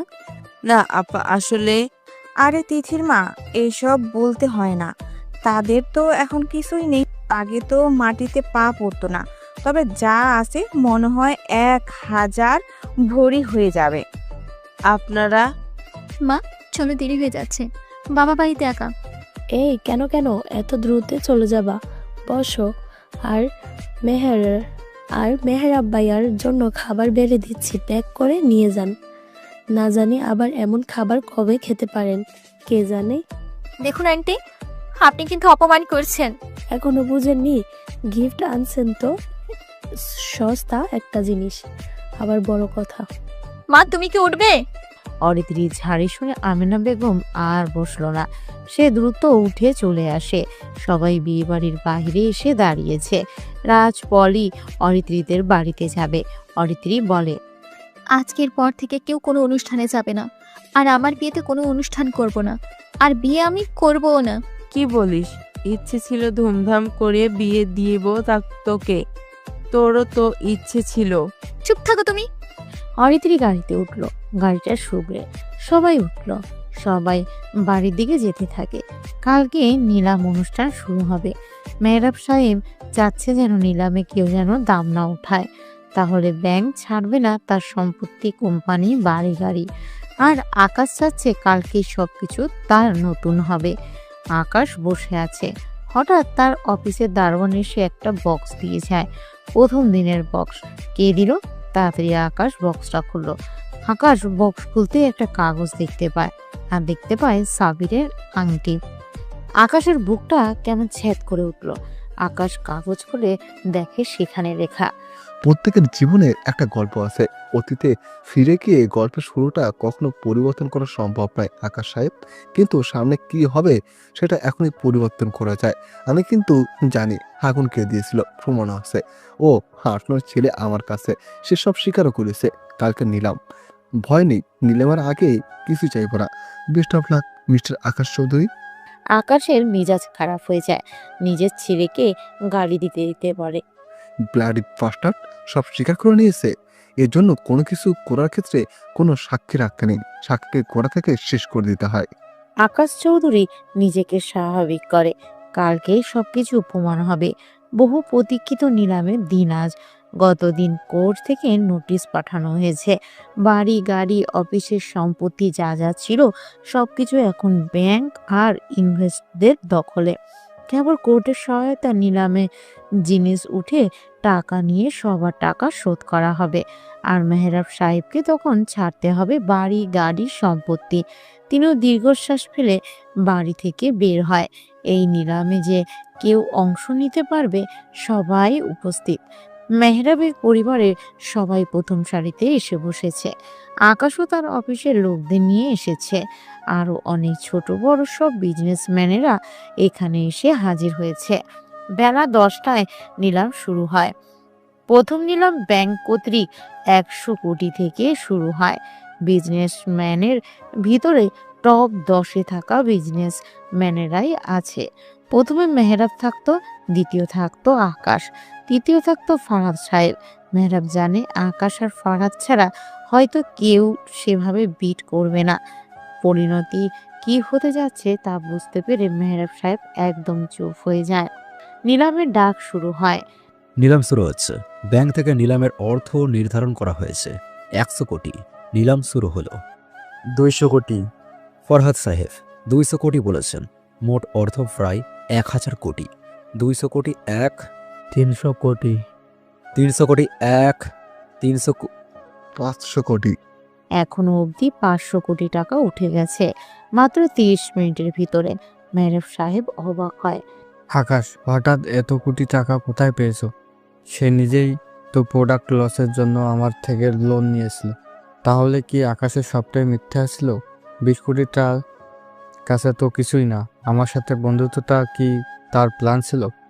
কিন্তু যেটা হোক, আমি আর আগের অবস্থায় নেই। কেউ আমার কথা শুনবে না, বরং প্রমাণ ছাড়া কারো উপর দোষ চাপাতে পারি না। মেহরাব সাহেব মনে মনে এসবই ভাবছে। তবে নিলামে 500 কোটিতেই থেমেছে, মানে এখনো অবধি এটাই বেশি।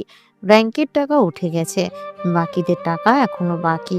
এখনো 200 কোটি টাকা উঠলে সবকিছুই হয়ে যাবে। মেহরাবের দামি গাড়ি, যে বাড়িটা থাকে সেটাও বেশ ব্যয়বহুল। আরো 2টো বাড়ি আছে তার, সেসব বাড়ি জমি সবকিছু মিলিয়ে 1000 কোটি হবেই। এখান থেকে তাদের টাকা পরিশোধ সুদসম্মত হয়ে গেলে মেহরাবকে কিছুটা দেওয়া হবে। দেখা যাক, আবার সে নতুন করে সবকিছু শুরু করার প্রস্তুতি নেবে। আবার কাউন্টডাউন শুরু হয়।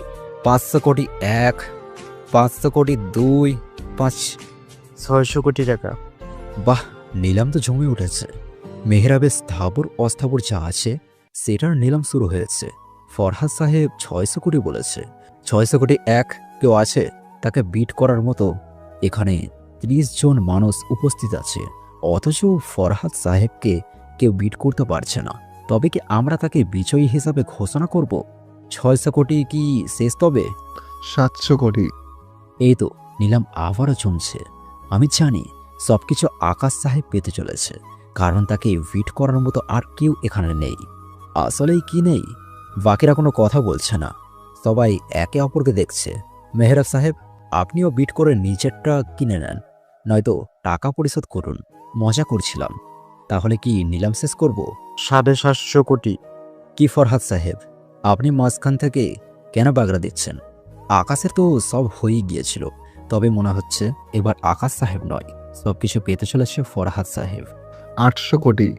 এই তো আসল মজা। আকাশ উইনার হতে চলেছে। নিলাম তাহলে এখানেই শেষ করছি। 800 কোটি 1, 800 কোটি 2, 800 কোটি 1200 কোটি। সবাই চমকে পিছনে তাকায়। শব্দটা সোজা পিছন থেকে এসেছে, কিন্তু কে এত দাম বলল? সোজা 1200 কোটি? এটা অন্যায়।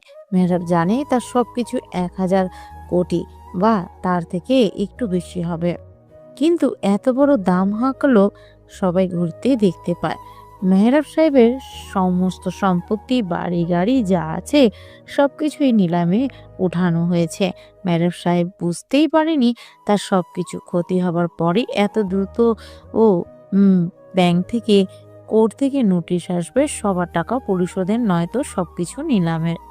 আর এর পিছনে একজনই আছে, সেটা হলো আকাশ চৌধুরী। সেই সবকিছু দ্রুত ঘটিয়েছে। মেহরাব নীলা অনুষ্ঠানে বসে আকাশের টাকার পরিমাণ মনে করতে করতে সবকিছু বুঝে গিয়েছে। নিলামের অনুষ্ঠানে যখন আকাশ 800 কোটি টাকার কথা বলে, প্রায় তখন আকাশের নামে সব হয়ে যাচ্ছিল। ঠিক তখনই কে যেন 1200 কোটি টাকার কথা বলে। সবাই কি বলে শব্দ করে পিছনে তাকালো। সবার পিছনে একটা ছেলে বসে আছে। সবাই তাকে ভালো করেই জানে। আকাশ এটারই ভয় পাচ্ছিল। মেহরাব, অরিত্রী, বাকি সবাই দেখছে ছেলেটাকে। ছেলেটা বসা থেকে উঠে দাঁড়ালো। মেহরাব সাহেব তাকে বলে, শুভ্র। শুভ্র মুচকি হাসে। সাকিব তখন বলে, এই মুহূর্তে মেহরাবের সবকিছু নিলামে উঠেছে, যার মূল্য এখন দাঁড়িয়েছে 1200 কোটি টাকা। 1200 কোটি 1, 1200 কোটি 2। কেউ কি আছে বিট করার মতো? শেষ কাউন্ট করছি তাহলে। 1200 কোটি 3। কংগ্রাচুলেশন মিস্টার শুভ্র সাহেব। এসকে কোম্পানির চেয়ারম্যান এই মুহূর্তে বাংলাদেশের সবচাইতে বড় বিজনেসম্যানের সমস্ত কিছু কিনে নিয়েছেন। অফিসারই আজ থেকে শুভ্র মেহরাব সাহেবের সমস্ত কিছুর মালিক। স্যার টাকা দিন আর পেপারসগুলো সাইন করে নিয়েছেন। শুভ্র এগিয়ে আসে। সবাই হ্যান্ডশেক করছে। আকাশ লসে পড়ল। নিলাম থেকে সব কেনার জন্য সে ব্যাংক থেকে লোন নিয়েছিল। এখন মেহরাবের কিছুই সে পাবে না। মাঝখান থেকে তার অপকর্মের প্রমাণও আছে একজনের কাছে। আকাশ সেখান থেকে চলে যায়। শুভ্র সব পেপারস বুঝে নিয়ে চেক সাইন করে নেয়।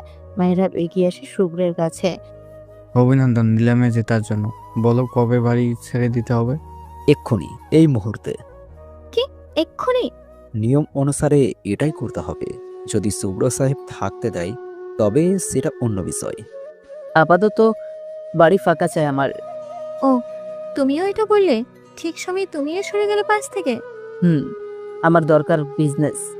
তার মানে তুমিও ঠিক এটার সুযোগে এতদিন ছিলে? আমরা বুঝতে পারিনি। আমার মেয়েকে তোমার সাথে বিয়ে দিতে চেয়েছিলাম। কিন্তু আমি আপনার মেয়েকে বিয়ে করতে চাই। তাহলে সেদিন প্রপোজটা মিথ্যে ছিল? হ্যাঁ, বাই বাই। শুভ্র চলে আসে সেখান থেকে। সবাই খুবই হতাশ হয়ে যায়। তাদের কাছে এখন টাকা নেই। 100 কোটি টাকা মেহরাবের কাছে আসতে এখনো 6 মাস লাগবে। মেহরাব সাহেবেরা বাড়ির সামনে দাঁড়িয়ে আছে। শুভ্র তার লোকদের নিয়ে মেহরাবের বাড়ির সবকিছু বের করে দিয়েছে। শুভ্র দাঁড়িয়ে আছে। মেহরাব সাহেব, এই নিন একটা মাইক্রো চাবি, এটা আপনাদের জন্য। শুভ্র, তুমি এমনটা না করলেও পারতে। হয়ে গেছে সব। শুভ্র, তোমাকে আমি ভালো মনে করেছিলাম, কিন্তু তুমি। আরে অরিত্রী, এসব বলতে নেই। যাও তোমরা এখন। আর সিনথিয়া, তুমি আজ থেকে এই বাড়িতে থাকবে, দেখাশোনার দায়িত্ব তোমার। আমি হুম। শুভ্র গাড়ি নিয়ে চলে যায়। ম্যাডাম সাহেব রাস্তার পাশে বসলো। আজকে সে একদমই ফকির, গায়ে কেবল দামি কোট প্যান্ট পরা, কিন্তু থাকার মতো জায়গা নেই। কোথায় যাব আমরা এখন? জানি না, আমার যাওয়ার জায়গা নেই। স্যার, কিছু মনে না করে আমার গ্রামের বাড়িতে যেতে পারে। সবাই মহিমার দিকে তাকায়। আহানের মায়ের কথা শুনে কিছুটা আশা জাগলো। বুকের ভিতরটা কেমন কেঁপে উঠে ওদের। কি খারাপ আচরণটা না করেছিল আনহানের সাথে, অথচ আনহানের মা সব জেনেও এখন তাদের সাথে আছে। ওরা আজ লজ্জিত। অরিত্রী খারাপ লাগে অনেক।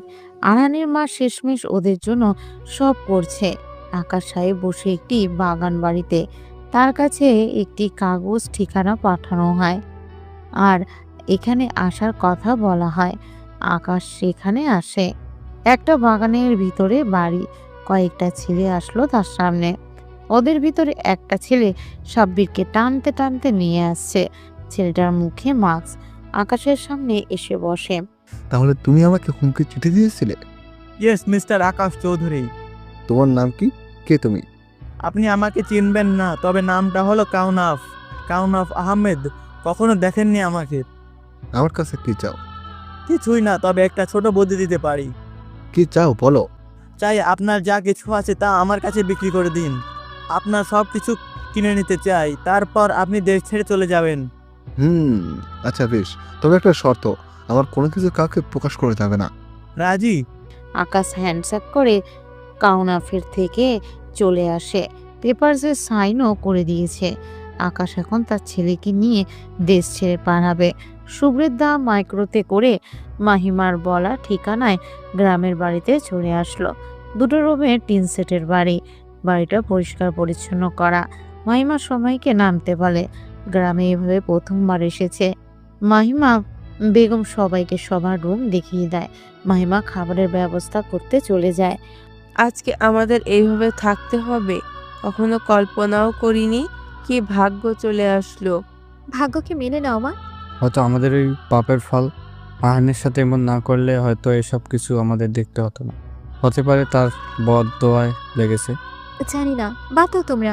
ভালো লাগছে না আমার, আমি বাইরে গেলাম। অরিত্রী কথাটা বলে বাহিরে আসে। বাড়ির পাশে একটা পুকুর। অরিত্রী সেই পুকুর পাড়ে এসে বসেছে।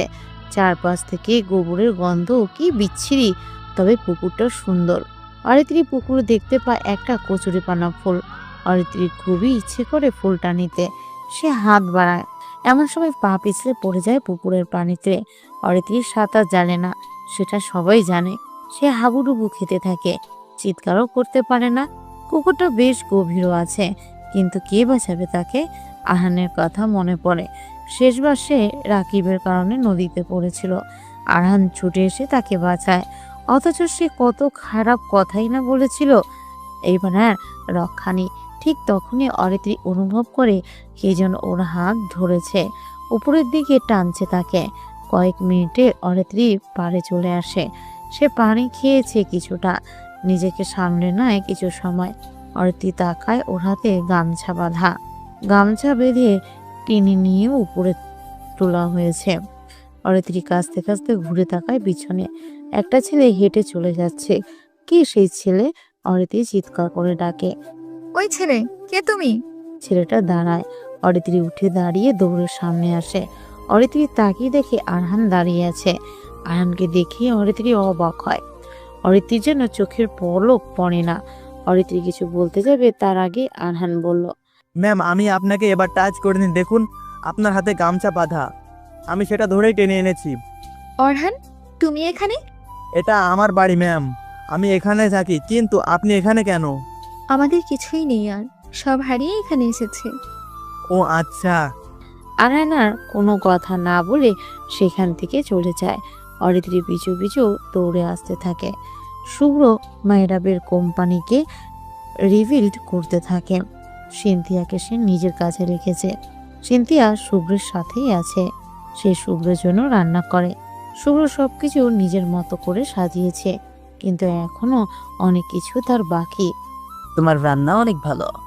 স্যার একটা কথা বলবো। হ্যাঁ, অরিতি ম্যামদের এভাবে তাড়িয়ে দিলেন যে? কারণ আছে, তবে তাদেরকে আবার নিয়ে আসবো। আমাকে রেখেছেন কেন? কারণ তোমাকে আমার ভালো লাগে। তোমার ব্যবহার, তোমার পরিচ্ছন্নতা সবকিছু মুগ্ধ করে। কি বলেন স্যার?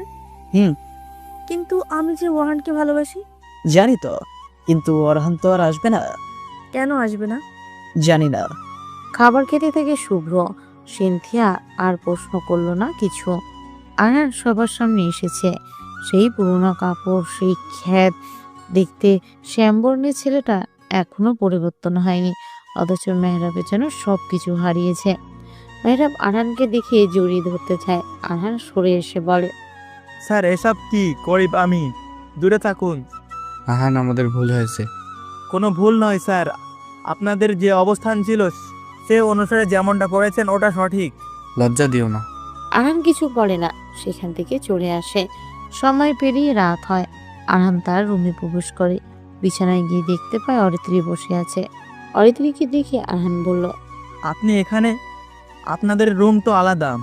হ্যাঁ, কিন্তু আমরা স্বামী স্ত্রী, তাই এখানেই আমাদের থাকতে দিয়েছে। এটা আমার রুম ম্যাম। তাতে কি, শুয়ে পড়ো। আমার গায়ের রং কালো, আমার গা থেকে গন্ধ আসবে। আপনি অন্য রুমে যান, রুমটা ছোট, নিচে শোবার মতো জায়গা নাই। তো তোমাকে নিচে কে শুইতে বলেছে? পাশে শো। কি বলছেন এসব? আরহান একটা চাদর নিয়ে মাটিতে কোনো রকমে পেতে কাচুমাচু হয়ে শুয়ে পড়ে। অরিত্রী আরহানের দিকে তাকিয়ে থাকে। ছেলেটা কত ইনোসেন্ট, কিন্তু সে আরহানের জন্য যা করেছে সেটা আরহান কখনো মেনে নিতে পারবে না।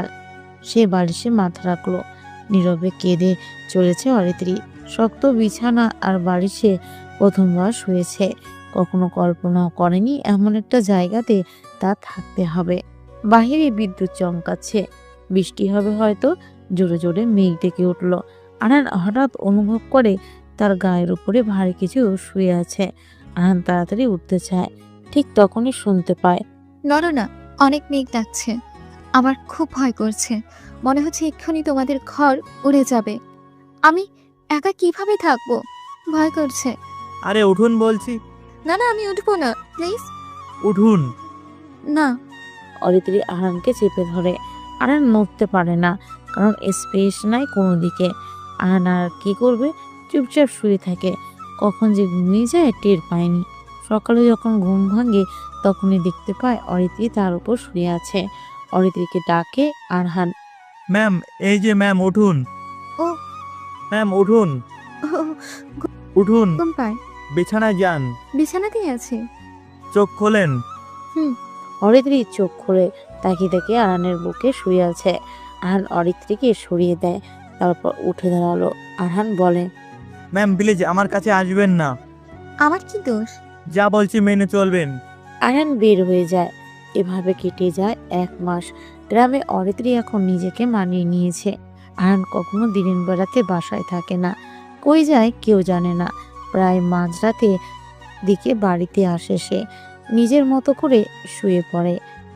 অরিত্রীর সাথে তেমন কথা হয় না। ভোর হলে চলে যায় আরহান। আজকে পত্রিকা পড়ছে মেহরাব।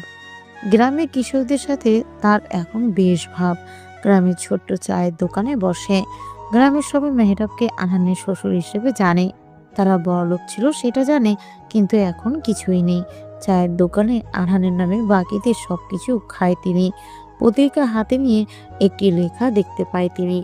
মাসখানেক আগে M fashion group and company আগুনে পুড়ে ধ্বংস হয়, আর সেই কোম্পানির সবকিছু নিলামে কিনে নেন এসকে কোম্পানির চেয়ারম্যান শুভ্র। কোম্পানির নাম চেঞ্জ করে এসকে কোম্পানির নামেই করা হয়, যার প্রধান মালিক কাওনাফ আহমেদ। বর্তমানে কোম্পানির শেয়ার মূল্য 2000 কোটি টাকাতে পৌঁছেছে। আকাশ চৌধুরী সবকিছু কাওনাফ সাহেবের কাছে এই বিক্রি করে তিনিও চলে যান। দু কোম্পানিকে একসাথে জুড়ে এসকে গ্রুপের মালিক কাওনাফ আহমেদ বিরাট এক কোম্পানি বানিয়েছেন। মেহরাব সাহেব লেখাটা পড়ে মন খারাপ হয়। কত কিছুই তার ছিল, অথচ সে এখন রোগা পাতলা হয়ে গ্রামে চায়ের দোকানে বসে আছে। তার সে 100 কোটি টাকাও এখনো আসেনি। হঠাৎ মেহরাব একটা কালো গাড়ি গ্রামে প্রবেশ করতে দেখে। দামি একটি গাড়ি, গাড়ির কাজটাও কালো, কিন্তু কে এসেছে? গাড়িটা চায়ের দোকানের সামনে এসে থামলো। গাড়ির দরজা খুলে মেহরাবের প্রাক্তন ম্যানেজার নিধি নামলো। মেহরাব তাকে দেখে খুশি হয়। নিধি সোজা এসে মেহরাবকে সালাম দিল। নিধি তুমি? জি স্যার, এসেছে। আমরা তার বাড়িতে যাচ্ছি। স্যার? আমাদের কোম্পানির স্যার। ও আচ্ছা।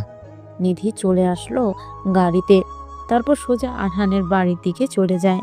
অরিত্রী আর মহিমা বসে তখন গল্প করছে। অরিত্রী এখন অনেক কিছু পারে, সেগুলোতে করে চাল ঝাড়ছে।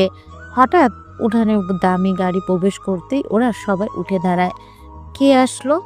আমেনা বেগম, মাহিমা, অরিত্রী হাঁ করে তাকিয়েছে। কে আসতে পারে? গাড়ি থেকে নিধি নামলো। নিধিকে দেখে অবাক হয়, কারণ নিধি এখানে আসবে ওরা ভাবেনি। নিধি এসে অরিত্রীকে সালাম দেয়। নিধি তুমি হ্যাঁ আমি। এখানে কেন? স্যার এসেছে আপনাদেরকে নিয়ে যেতে। মানে কোন স্যার? কে এসেছে? কোথায় নিয়ে যাবে?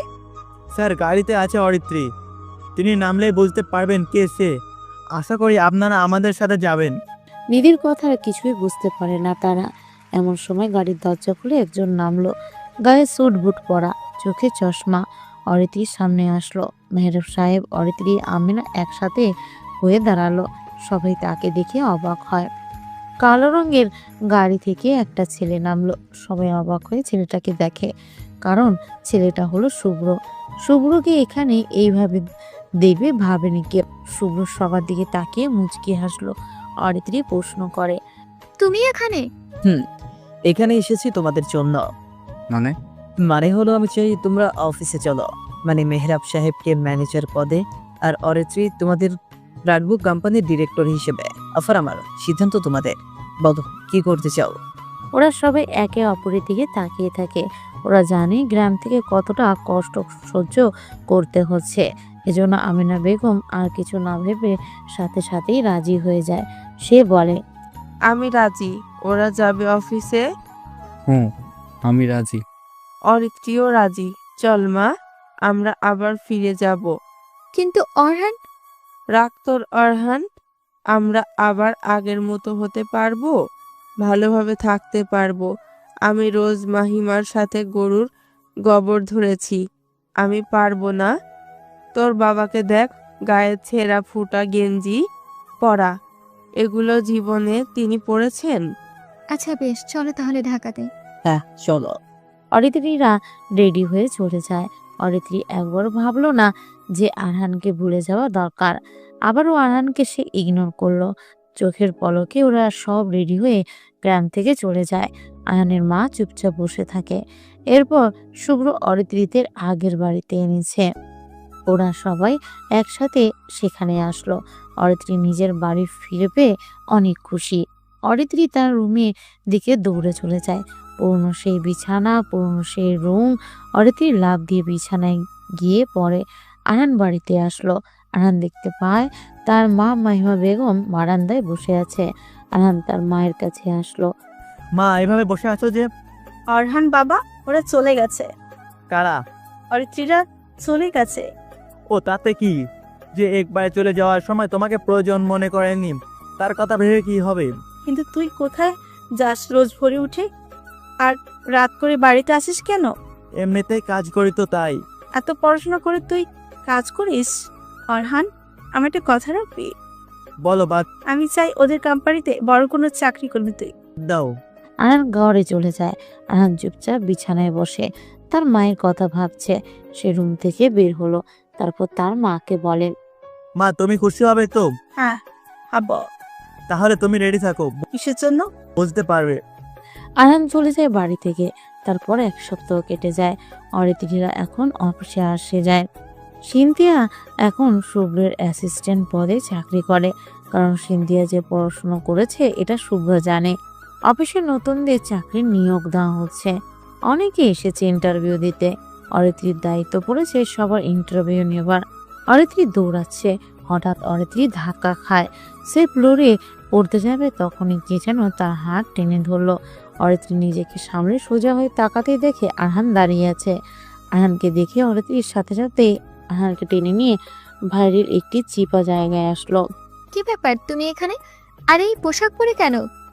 আসলে আমি এসেছি। ও, চাকরির ইন্টারভিউ দিতে? চাকরি তোমার এখানে করতে হবে না। আমি জানি তুমি অনেক পড়াশোনা করেছো, অনেক ভালো রেজাল্ট তোমার, কিন্তু তবুও তুমি বাবার অফিসে চাকরি করতে পারবা না। কিন্তু আমি তো দেখো, আমি সব জানি অরহান, তুমি পড়াশোনা করেছো অনেক, আমাকে জানাওনি, এতে অবশ্য কিছু মনে করিনি, এটা হতেই পারে। আর চাকরি করতে না আসলে কি আমার জন্য এসেছো? প্লিজ অরহান, চলে যাও। অনেক পরে আমরা একটু ভালোভাবে থাকতে পারছি আগের মতো। আমি আর কোনো ঝামেলা চাই না। ওহ, তাহলে আমি ঝামেলাতে ছিলাম। হ্যাঁ ম্যাম, ঠিক বলেছেন, আমি মানেই ঝামেলা, কিন্তু আমি আপনার জন্য এখানে আসিনি। আপনি ভয় পাবেন না, আপনি যে আমার স্ত্রী সেটা কাউকে বলবো না। বছর এখনো হয়নি, ডিভোর্স আপনি পেয়ে যাবেন। এতদিন যখন কাউকে কিছু বলিনি, তখন এখন আর বলার প্রয়োজন মনে করি না। নিশ্চিন্তে থাকুন। কিন্তু অরহান, তুমি এখানে থাকলে আমার কষ্ট হবে। কষ্ট কিসের? তুমি বুঝবে না। আমি সরি, তোমাকে বলে আসিনি ঢাকাতে। সরি বলার কি আছে? আমি তো চাকরির জন্য এসেছি, ইন্টারভিউ দিতে, তো ক্ষতি নেই। আমি শুনেছি এখানকার বস শুভ সাহেব চেহারা নয় যোগ্যতার মাধ্যমে চাকরি দিয়ে থাকেন।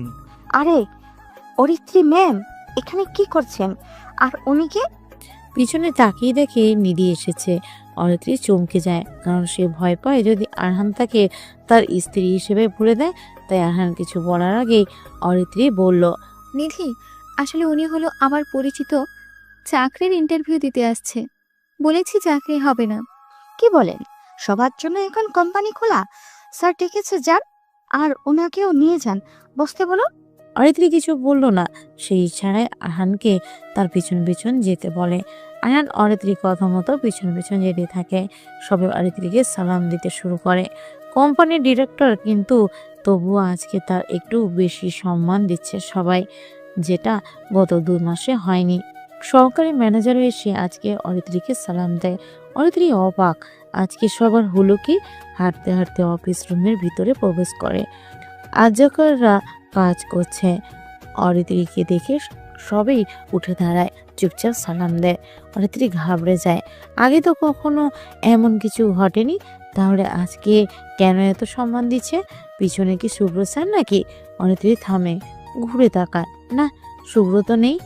আছে ক্যাবলা মার্কা কালো চেহারার খ্যাত একটা ছেলে, যার গায়ে অল্প দামের ফুটপাতের পোশাক। অরিত্রী চলে আসে একটা রুমে, সেখানে সবাই ইন্টারভিউ দেওয়ার জন্য বসে আছে। অরিত্রী আরহানকে বলে, ওই দেখছো আমার অফিসে কত সম্মান। যদি কোনো গসিপে ছড়িয়ে যেতাম তাহলে কি এরকম সম্মান থাকতো? বুঝেছি ম্যাম, ভয় নেই। ওয়েটিং লবিতে বসে থাকো, তোমার সিভি দাও, আমি জমা দেব। এতটুকু উপকার করতে পারি। আচ্ছা ম্যাম। অরিত্রী আরহানের হাত থেকে সিভি নিয়ে জমা দেয় রুমে। তারপর আরহান বসে থাকে অনেক সময়। হঠাৎ অ্যানাউন্স আসে, আজকে ওদের অফিসের সবার বড় স্যার মিস্টার কাউনাব সাহেব আসবেন। হঠাৎ করে কাউনাব সাহেব কেন আসবেন? কাউনাবকে অনেকেই দেখেননি, তবে কিছু মানুষ দেখেছে, অরিত্রীরা দেখেনি এখনো। এদিকে আরহানের ডাক আসে। অরিত্রী আজকে ইন্টারভিউ রুমে গল্প করেছে, তাকে দেখে সবাই কেমন সম্মান দিয়েছে। আরহান দরজা খুলে বলে, তোর আসবো। তখনই সবাই উঠে দাঁড়ায়, আবার বসে পড়ে। অরিত্রী বলে, ভেতরে আসুন, বসুন। ধন্যবাদ ম্যাম। আপনার সিভি তো দেখলাম, বেশ ভালো রেজাল্ট। আপনি? হঠাৎ নিধি আসে, সেখানে জানায়, ইন্টারভিউ হবে না, বড় স্যার কাউনাব আহমেদ আসবে অফিসে, আর শুভ্র স্যার সেটা অ্যানাউন্স করতে বলেছে আজকের মতো এই কাজ বন্ধ করতে। তখনই আরহান বলে, ম্যাম, এটা বন্ধ করবেন না, আমার চাকরি হয়ে যেত, প্লিজ ম্যাম। চুপ, আজকে ইন্টারভিউ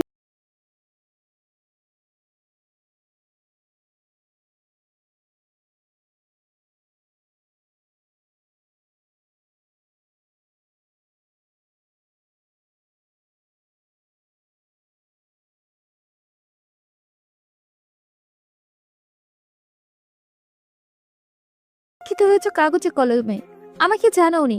অবাক হয়েছিলাম, তোমার ভালোবাসার বোঝার চেষ্টা করেছি পরে। আমি অনুভব করেছি তোমার ভালোবাসাটা কতটা সত্য। সবকিছু মানতে রাজি হয়েছিলাম, কিন্তু তুমি সেই ছোট লোক থেকেই গেলে। আর কি বলবো, কখনো আমার মনের মতো হতে পারবে না। শুভ্র বেস্ট অপশন ছিল, কিন্তু সে না করে দেয়। যাই হোক, নিজের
স্যারের বেস্ট স্টাইলিশ।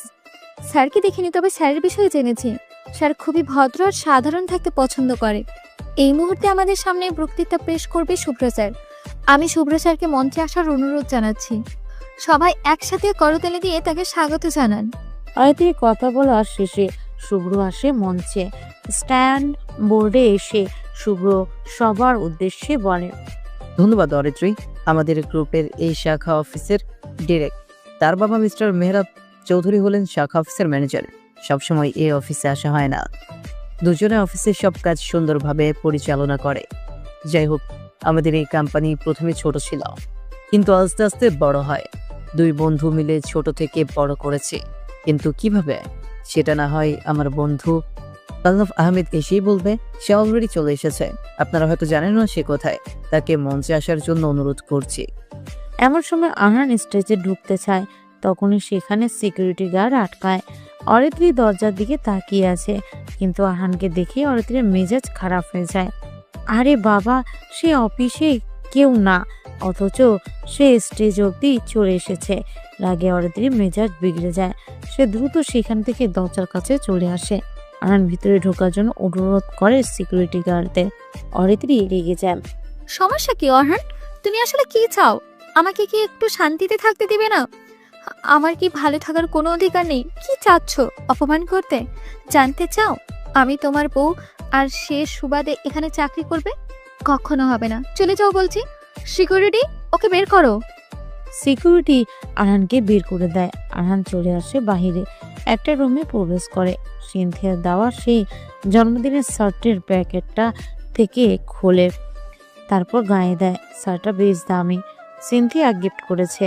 অনুষ্ঠানে সিনথিয়াও আছে। গায়ে একটি দামি কোট পরলো আরহান। জুতো চোরা আগেরটা খুলে দামিটা পরে নিল। তারপর চুলগুলো মুখের উপরে দিয়ে মুখে মাস্ক পরলো। এরপর ঘড়ি, তারপর বডি স্প্রে দিয়ে রুম থেকে বের হয়। রুমের সামনে নিধি দাঁড়ানো। নিধিকে নিয়ে আরহান স্টেজের দিকে আসে। সিকিউরিটি তখন আর আটকায় না। অর্তি তখন মাইক নিয়ে বলে, আমাদের কোম্পানির মালিক মিস্টার কাউনাফ স্যার এই মুহূর্তে আমাদের অফিসে মঞ্চে চলে এসেছেন। সবাই জোরে একটি করতালি দিন। সবাই তালি দিয়ে উঠল। অরিত্রী এসে ফুল দেয় কাউনাফকে। মেহরাব সাহেব, সিনথিয়া সবাই ফুল দিয়ে বরণ করলো। নিধি সেই ফুলগুলো নিয়ে টেবিলে রাখে। কাউনাফ গিয়ে স্ট্যান্ড বোর্ডে এসে দাঁড়ালো। তারপর মাইকের কাছে মুখ এনে বলল, কেমন আছেন সবাই? প্রথমে বলি এসকে কোম্পানির পেছনের গল্প, দুই বন্ধুর পরিশ্রমের গল্প। হয়তো আপনাদের অনেকটুকু জানা হয়েছে, তবে যেটা জানেন না সেটাই বলবো আপনাদের। শুভ হলো আমার ক্লাসমেট। দুজনে যখন ইন্টার সেকেন্ড ইয়ারে তখন জমানো কিছু টাকা দিয়ে দুজনেই বিজনেস শুরু করি। হ্যাঁ, শুরুটা সেই ফুটপাথ থেকেই, মানে দুজনেই ফুটপাথ থেকে কাপড়ের বিজনেস শুরু করি। এয়ারপোর্ট এরিয়াতে বসতাম, কখনো বড় কমপ্লেক্সের সামনে বসতাম। দুজনের পরিবার এতটা সচ্ছল ছিল না, তবে স্বপ্ন ছিল বড় কিছু করবই, টার্গেট ছিল বড়। একদিন এয়ারপোর্টের এরিয়াতে কাপড় বিক্রি করছিলাম। কোথা থেকে একটা ইংরেজ মানে বিদেশি লোক আমাদের দোকানের সামনে এসে অজ্ঞান হয়ে যায়। আমরা তাকে ধরি, একটা জায়গাতে তাকে নিয়ে আসি, তার সেবা করে জ্ঞান ফেরাই। সে জানতে চায় আমরা কারা, ইংরেজিতে কথা বলি আমরা। লোকটার পরিচয়, সে হলো একজন বিজনেসম্যান। আমাদের দেশের সাথে তার কাপড়ের বিজনেস আছে। আমরা পরিচয় দিই, তখন তিনি জানান তাহলে তার সাথে বিজনেস যেন করি আমরা। প্রথমে ভুয়া ভেবেছিলাম, কিন্তু তার কার্ড, তার সব কিছু দেখে সত্য মনে হয়। আর তার অজ্ঞান হওয়ার পিছনে কারণ তাকে ছিনতাই করা হয়। তিনিও নতুন শুরু করেছেন বিজনেস। তাকে জানাই কাপড়ের সাপ্লাই দিব আমরা, আপনার এখানে আসা লাগবে না। পার্টনারের বিজনেস করতে চাই, আমাদের সাথে থাকুন, ইনভেস্ট করুন, তারপর শুরু করব, কখনো লস করব না। তার নাম মিস্টার জর্জ হ্যারি। তিনি মারা গিয়েছেন, তবে মারা যাওয়ার পূর্বে তার কোম্পানির বাকিটা বুঝে নিয়েছেন। যাই হোক, এরপর তিনি ইনভেস্ট করেন। আমরা তখন এই ফ্যাশন কোম্পানির নিম্নমানে কাপড় কিনে তার কাছে পাঠাতে থাকি। তিনি আসতে থাকতো, কাপড় নিয়ে চলে যেত। লাভ হতো তার বেশ, ইনভেস্ট বাড়ায়, আমরাও কাপড়ের মান বাড়াতে থাকি। এরপর যখন দেখলাম এই বিজনেসটা আমরা করলে কেমন হবে, শুভকে পাঠিয়ে দিলাম দেশের বাইরে। আমি তখন কাপড় কিনতাম, আর শুভ তখন ইন্টারন্যাশনাল মার্কেটে বিক্রি করতো। রোজ সকালে আমি ভোরে উঠে বের হতাম, বাটন ফোন ইউজ করতাম সবার সামনে, আর কাপড়গুলো কিনে আমি আবার সেগুলো সাজিয়ে রাখতাম। আর আমার মা অন্যের বাড়িতে কাজ করতো, আমার কাজ শেষ হলে মাকে হেল্প করতাম। সব ধরনের মানুষকে আমি খুব কাছ থেকে দেখেছি।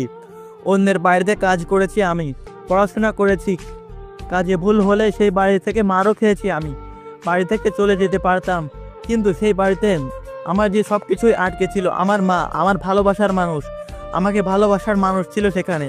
তবে তাদের অহংকার আজকে আমাকে এখানে এনেছে। তারা আমাকে শিখিয়েছে বড়লোক মানুষ গরিবদের আপন হয় না। তারপর কত লড়াই উতরাই পেরোলাম। আর এইসব কিছুর প্ল্যান অফ আহমেদ অরহানের, সেই সব কিছু করেছে। আমি শুধু তার হয়ে কাজ করেছি বলা যায়। এম ফ্যাশনের আকস্মিক আগুন, তারপর তিনি সব কিছু কিনে নিয়ে আজকে দেখিয়ে দিয়েছে কোনো কাজ ছোট নয়। অদম্য ইচ্ছা আর চেষ্টা থাকলে সব কিছুই সম্ভব হয়ে ওঠে। ধন্যবাদ অরহান, ধন্যবাদ আপনাদের সবাইকে। এবার মুখ থেকে মাস্কটা খোল, তোর জন্য তো এখানে এসে আর আমেরিকাতেই যেতে পারেনি। শুভ্রের কথা শুনে আহান মুখ থেকে মাস্ক খুলল। অরিত্রী মেহরাব যেন আকাশ থেকে পড়েছে, ওদের চোখ দুটো ছানা গোড়া। আহান এখানে? কখনো কল্পনাও করেনি আহান এখানে আসবে। সিনথিয়া দৌড়ে আসে সেখানে, আহানকে দেখেই জড়ি ধরে কেঁদে ফেলে। কোথায় ছিলে তুই? তোকে কত খুঁজেছি, কত মিস করেছি জানিস? আর এত কিছু আমাকে কেন কখনো বলিসনি? আমাকে বুঝতে দিসনি কেন? আমাকে সবটা বলতি, আমিও তোকে হেল্প করতাম। এবার ছাড়, তোর চোখের পানিতে তোর দেওয়া শার্টটাই ভিজে যাচ্ছে। আহান সিনথিয়াকে ছাড়ে। আহান মাইক হাতে বলে, আপনাদের একটা নিউজ দিচ্ছি। আপনারা মাঝে মাঝে আমাকে অফিসে দেখতেন, কিন্তু সেভাবে চিনেন না। অফিসের একটা ইউনিট আমাকে চিনে। যাই হোক, খুবই দ্রুত আমি বিয়ে করতে যাচ্ছি। জানেনই তো আমার এখনও বিয়ে হয়নি। তবে বিয়ে তাকেই করব যে আমার খারাপ সময় আমার পাশে ছিল। আপনাদের সবাইকে ইনভাইট করা হবে। ধন্যবাদ সবাইকে। আরহান বাড়িতে এসেছে। অরিত্রা যে বাড়িতে থাকে সেটা আরহানের মাকে আনা হয়েছে। তিনি প্রথমে সুপদে বসতে চায়নি, কারণ আমিনা বেগম অনেক ভুগেছে। আরহান বাড়ির ভিতরে প্রবেশ করে। আরহানের ডিসাব দেখে আমিনা, মাহিমা সবাই অবাক। কি হলো আরহানের হঠাৎ? আরহান তার মায়ের কাছে যায়। মা, তোমার ছেলে এবার বড় হয়েছে। এই যে 10 কোটি টাকার বাড়িটা দেখছো, এটা তোমার নামে মা। বলিস কি? এটা আমার বাড়ি? হ্যাঁ মা। তাহলে বড় স্যার, বড় ম্যাম, ছোট ম্যাম কোথায় থাকবে? এখানেই থাকবে, তবে তোমার চাকর হয়ে, কাজের লোক হয়ে। এই যে আমেনা আন্টি যান আমার মায়ের জন্য পানি, নাস্তা এসব নিয়ে আসেন, কারণ গরিব কাজের ছেলেটা এখন টপ কোটিপতি বিজনেসম্যান। আমি যাব। হ্যাঁ যান বলছি। আরহান ঝাড়ি দেয়। আমিনা বেগম দৌড়ে যায়। আরহানের মনে পৈশাচিক আনন্দ। আরহান অরিত্রীর রুমে আসলো। অরিত্রী পিছু পিছু আরহানের রুমে আসে। অরিত্রী যখন ঢুকতে যাবে তখনই আরহান বলে, অনুমতি ছাড়া রুমে প্রবেশ নিষেধ। কন্ট্রাক্ট অনুসারে রুমের যে মালিক, তার অনুমতি ছাড়া রুমে প্রবেশ করা যাবে না। আর যাও, তোমার বাবাকে বলো খাবার টেবিল পরিষ্কার করতে। অরহান? স্যার বলো, তোমার সাহস কি করে হয় আমার নাম ধরে ডাকার? না মানে আসলে সরি। সামনে থেকে যাও। আরহানের ঝাড়ি শুনে অরিত্রী চলে যায়। সে যেন এখনো ঘরের ভিতরে আছে, কি হচ্ছে বুঝতে পারছে না। তবে এটাটুকুই বুঝতে পারছে, তাদের নিলামের পর কেন শুভ্র বের করে দিয়েছিল। আরহান ছোট থাকতেই এখানে থেকেছে, তাহলে গ্রামের বাড়ি আসলো কোথা থেকে? আরহানের সব আগে থেকে প্ল্যান ছিল। আরহানের লোক শুভ্র সব কিনেছে আরহানের কথা মতো। এমন কিছুর জন্য আরহান অপেক্ষা করেছে। অরিত্রী বুঝতেই পারে না এমন কিছু হবে তার সাথে। কেটে যায় 2 মাস। মেহরাব সাহেব তার 200 কোটি টাকা হাতে পেয়েছে। তিনি সেটা নিয়েই চলে যেতে চায় এখান থেকে, কিন্তু অরিত্রী যাবে না। আর সে আরহানের সাথেই থাকবে। আরহান ঠিক মতো কথা বলে না অরিত্রীর সাথে। অরিত্রীকে আজও বিছানায় ঘুমাতে দেয়। আরহান সেই সোফাতে ঘুমায়। মেহরাব সাহেব আর আমিনা বেগম চলে গেছে বাড়ি থেকে। অরিত্রী এখন বাড়ির কাজ বেশ ভালোভাবেই পারে। রান্নাটা শিখেছে মাহিমার থেকে। মাহিমার অরিত্রী এখন অনেক কাছের হয়ে গেছে। সিনথিয়া, শুভ্র সবাই এই বাড়িতেই থাকে। অরিত্রী রুমে বসে আছে। আরহান গোসল করে বের হয়েছে। আরহান খালি গায়ে। অরিত্রীকে দেখে আরহান বলে, তোমাকে না বলেছি গোসলের সময় রুমে থাকবে না? আমার গায়ে কাপড় নেই। অরিত্রী হা করে তাকিয়ে আছে। আরহানকে প্রথমবার খালি গায়ে দেখছে। সে যে বডিও বানিয়েছে এটা অরিত্রী এখন বুঝতে পারে। গায়ে এখন আর আরহানের কালো রং তেমন নেই। আরহান বলে, তাকিয়ে আছো কেন? আর শোনো একটা কথা, আমি সিদ্ধান্ত নিয়েছি সিনথিয়াকে বিয়ে করব। তোমার কথা কাউকে বলবো না, চিন্তা নেই। অরহান, তোমার সাথে আমার কথা আছে। হ্যাঁ, আর তুমি তোমার বাবার সাথে গেলে না কেন? আমার স্বামীর বাড়ি এখান থেকে কেন যাব? স্বামীর বাড়ি কখনো তুমি মেনেছো আমাকে? মানিনি সত্য, এখন মানি। আমি ভুল ছিলাম, শুধরে তো নিচ্ছি। কিন্তু সেটা দেরি করে ফেলেছো। ভালোবাসার জন্য একটা মন লাগে, যে মন ভালোবাসার পাশাপাশি থাকে সম্মান, শ্রদ্ধা, আবেগ। এসব তোমার ভিতরে কখনোই ছিল না।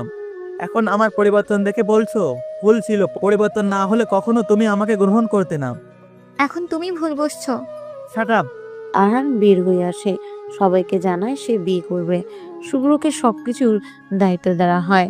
সিনথিয়াকে বিয়ের কথা বলে আরহান, সে রাজি হয়ে গেছে। কেন হবে না? সিনথিয়া যে ভালোবাসে তাকে।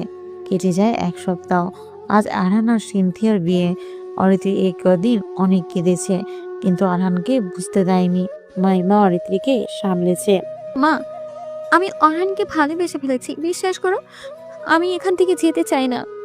আমার ওর পরিচয় লাগবে না, শুধু দেখতে চাই, শুধু থাকতে চাই। আমি ভুল বুঝেছিলাম, এখন তো বুঝতে পারি। আমাকে একটা সুযোগ তো দিতে পারে। কাঁদিস না মা, আমি দেখছি। বিয়ের অনুষ্ঠান শুরু হয়। মেহরাবও এসেছে, সবাই উপস্থিত। আরহান মাইক্রোফোন নিয়ে বলে, আপনাদের সামনে আজকে বিয়ে করতে চলেছি। আমার যে বউ হতে যাচ্ছে সে হলো সিনথিয়া। সিনথিয়া, স্টেজে আসো। সিনথিয়া স্টেজে আসলো, সবকিছু রেডি। কিন্তু যখন কবুল বলতে যাবে তখন সিনথিয়া মাইক হাতে নেয়। আরহানের দিকে তাকিয়ে বলে, ওয়াহান, তোকে আমি বিয়ে করতে পারবো না। মানে তোকে আমি ভালোবাসি না। আর তাছাড়া তোর তো বিয়ে হয়েছে, অরিতি তোর বউ। কিভাবে আমি তোকে বিয়ে করব বল? অরিতি যেখানে তোর বউ হয়ে আছে। কিন্তু অরিত্রী আমাকে স্বামী হিসেবে মানে না, জানিস না তুই? হ্যাঁ, কিন্তু তবুও তুই অরিতির হাজবেন্ড। আমি জেনেছি তোর মায়ের থেকে। অরিতি তোকে ভালোবাসে, তার একটা সুযোগ তোর দেওয়া উচিত। অরিতি, তুমি এসো। স্টেজে অরিত্রীকে আরহানের মা নিয়ে আসে। অরিত্রী সোজা এসে আরহানের পায়ের কাছে বসে। আরহানের পা জড়িয়ে ধরে বলে, আমি জানি তুমি গ্রেট। এখন আমি তোমার বুকে থাকতে চাই না, এখানে থাকতে দিও। ভালোবাসতে বলেই ঘৃণা করো তুমি। আমি তোমার জন্য এখানে থাকতে চাই, মাফ করে দিও। তুমি ভালোবাসি আমি, তোমাকে আমার স্ত্রী হিসেবে দেখতে হবে না। থাকতে দিও, তাতেই হবে। আমি এখন সব মানিয়ে নিতে পারি। মাইমার দিকে তাকায় আরহান। সবাই কাঁদছে, আরহানও কাঁদে। সে অরিত্রীকে টেনে তুলেছে, তারপর ঠাস করে একটা চড় দেয়। অরিত্রী চুপচাপ দাঁড়িয়ে থাকে। সবাই অবাক হয়েছে। অরিত্রীকে আরহান বলে, চরটা কেন দিলাম জানো? সবাই ফুল গিফট দিয়ে প্রপোজ করে, আমি তোমাকে একটা চর দিয়ে প্রপোজ করলাম। ভালোবাসি এখনো আগের মতো। তোমাকে আমার চাই, সৃষ্টিকর্তা তোমাকে আমার রিজিকে লিখেছে বলে যেভাবে হোক তুমি আমার বউ হয়েছ। তুমি আমার জাস্ট ভালোবাসা বা স্ত্রী নও, তুমি আমার ভাগ্য, আমার রিজিক। অরিত্রী জড়িয়ে ধরে আরহানকে। সে কাঁদছে, সবাই হাততালি দিতে থাকে। সেই অনুষ্ঠানেই বিয়ে হয় আবার অরিত্রীর সাথে আরহানের। ওদিকে সিনথিয়া কাঁদছে আড়ালে। শুভ্র আসে। আমি জানি তুমি অরহানকে ভালোবাসতে, কিন্তু ওরা তো আগে থেকেই হাজব্যান্ড ওয়াইফ। অরহান তো চর দিয়ে প্রপোজ করলো, আমি কি চুমু দিয়ে তোমাকে প্রপোজ করলে তুমি রাজি হবে? বান্দর ছেলে, তোমাকে আমি পালাই, তারা করিও না। বিয়ে খাওয়া বাকি, এখনো তোমাকে প্রপোজ করা বাকি। সবাই হাসছে। সে সেখানে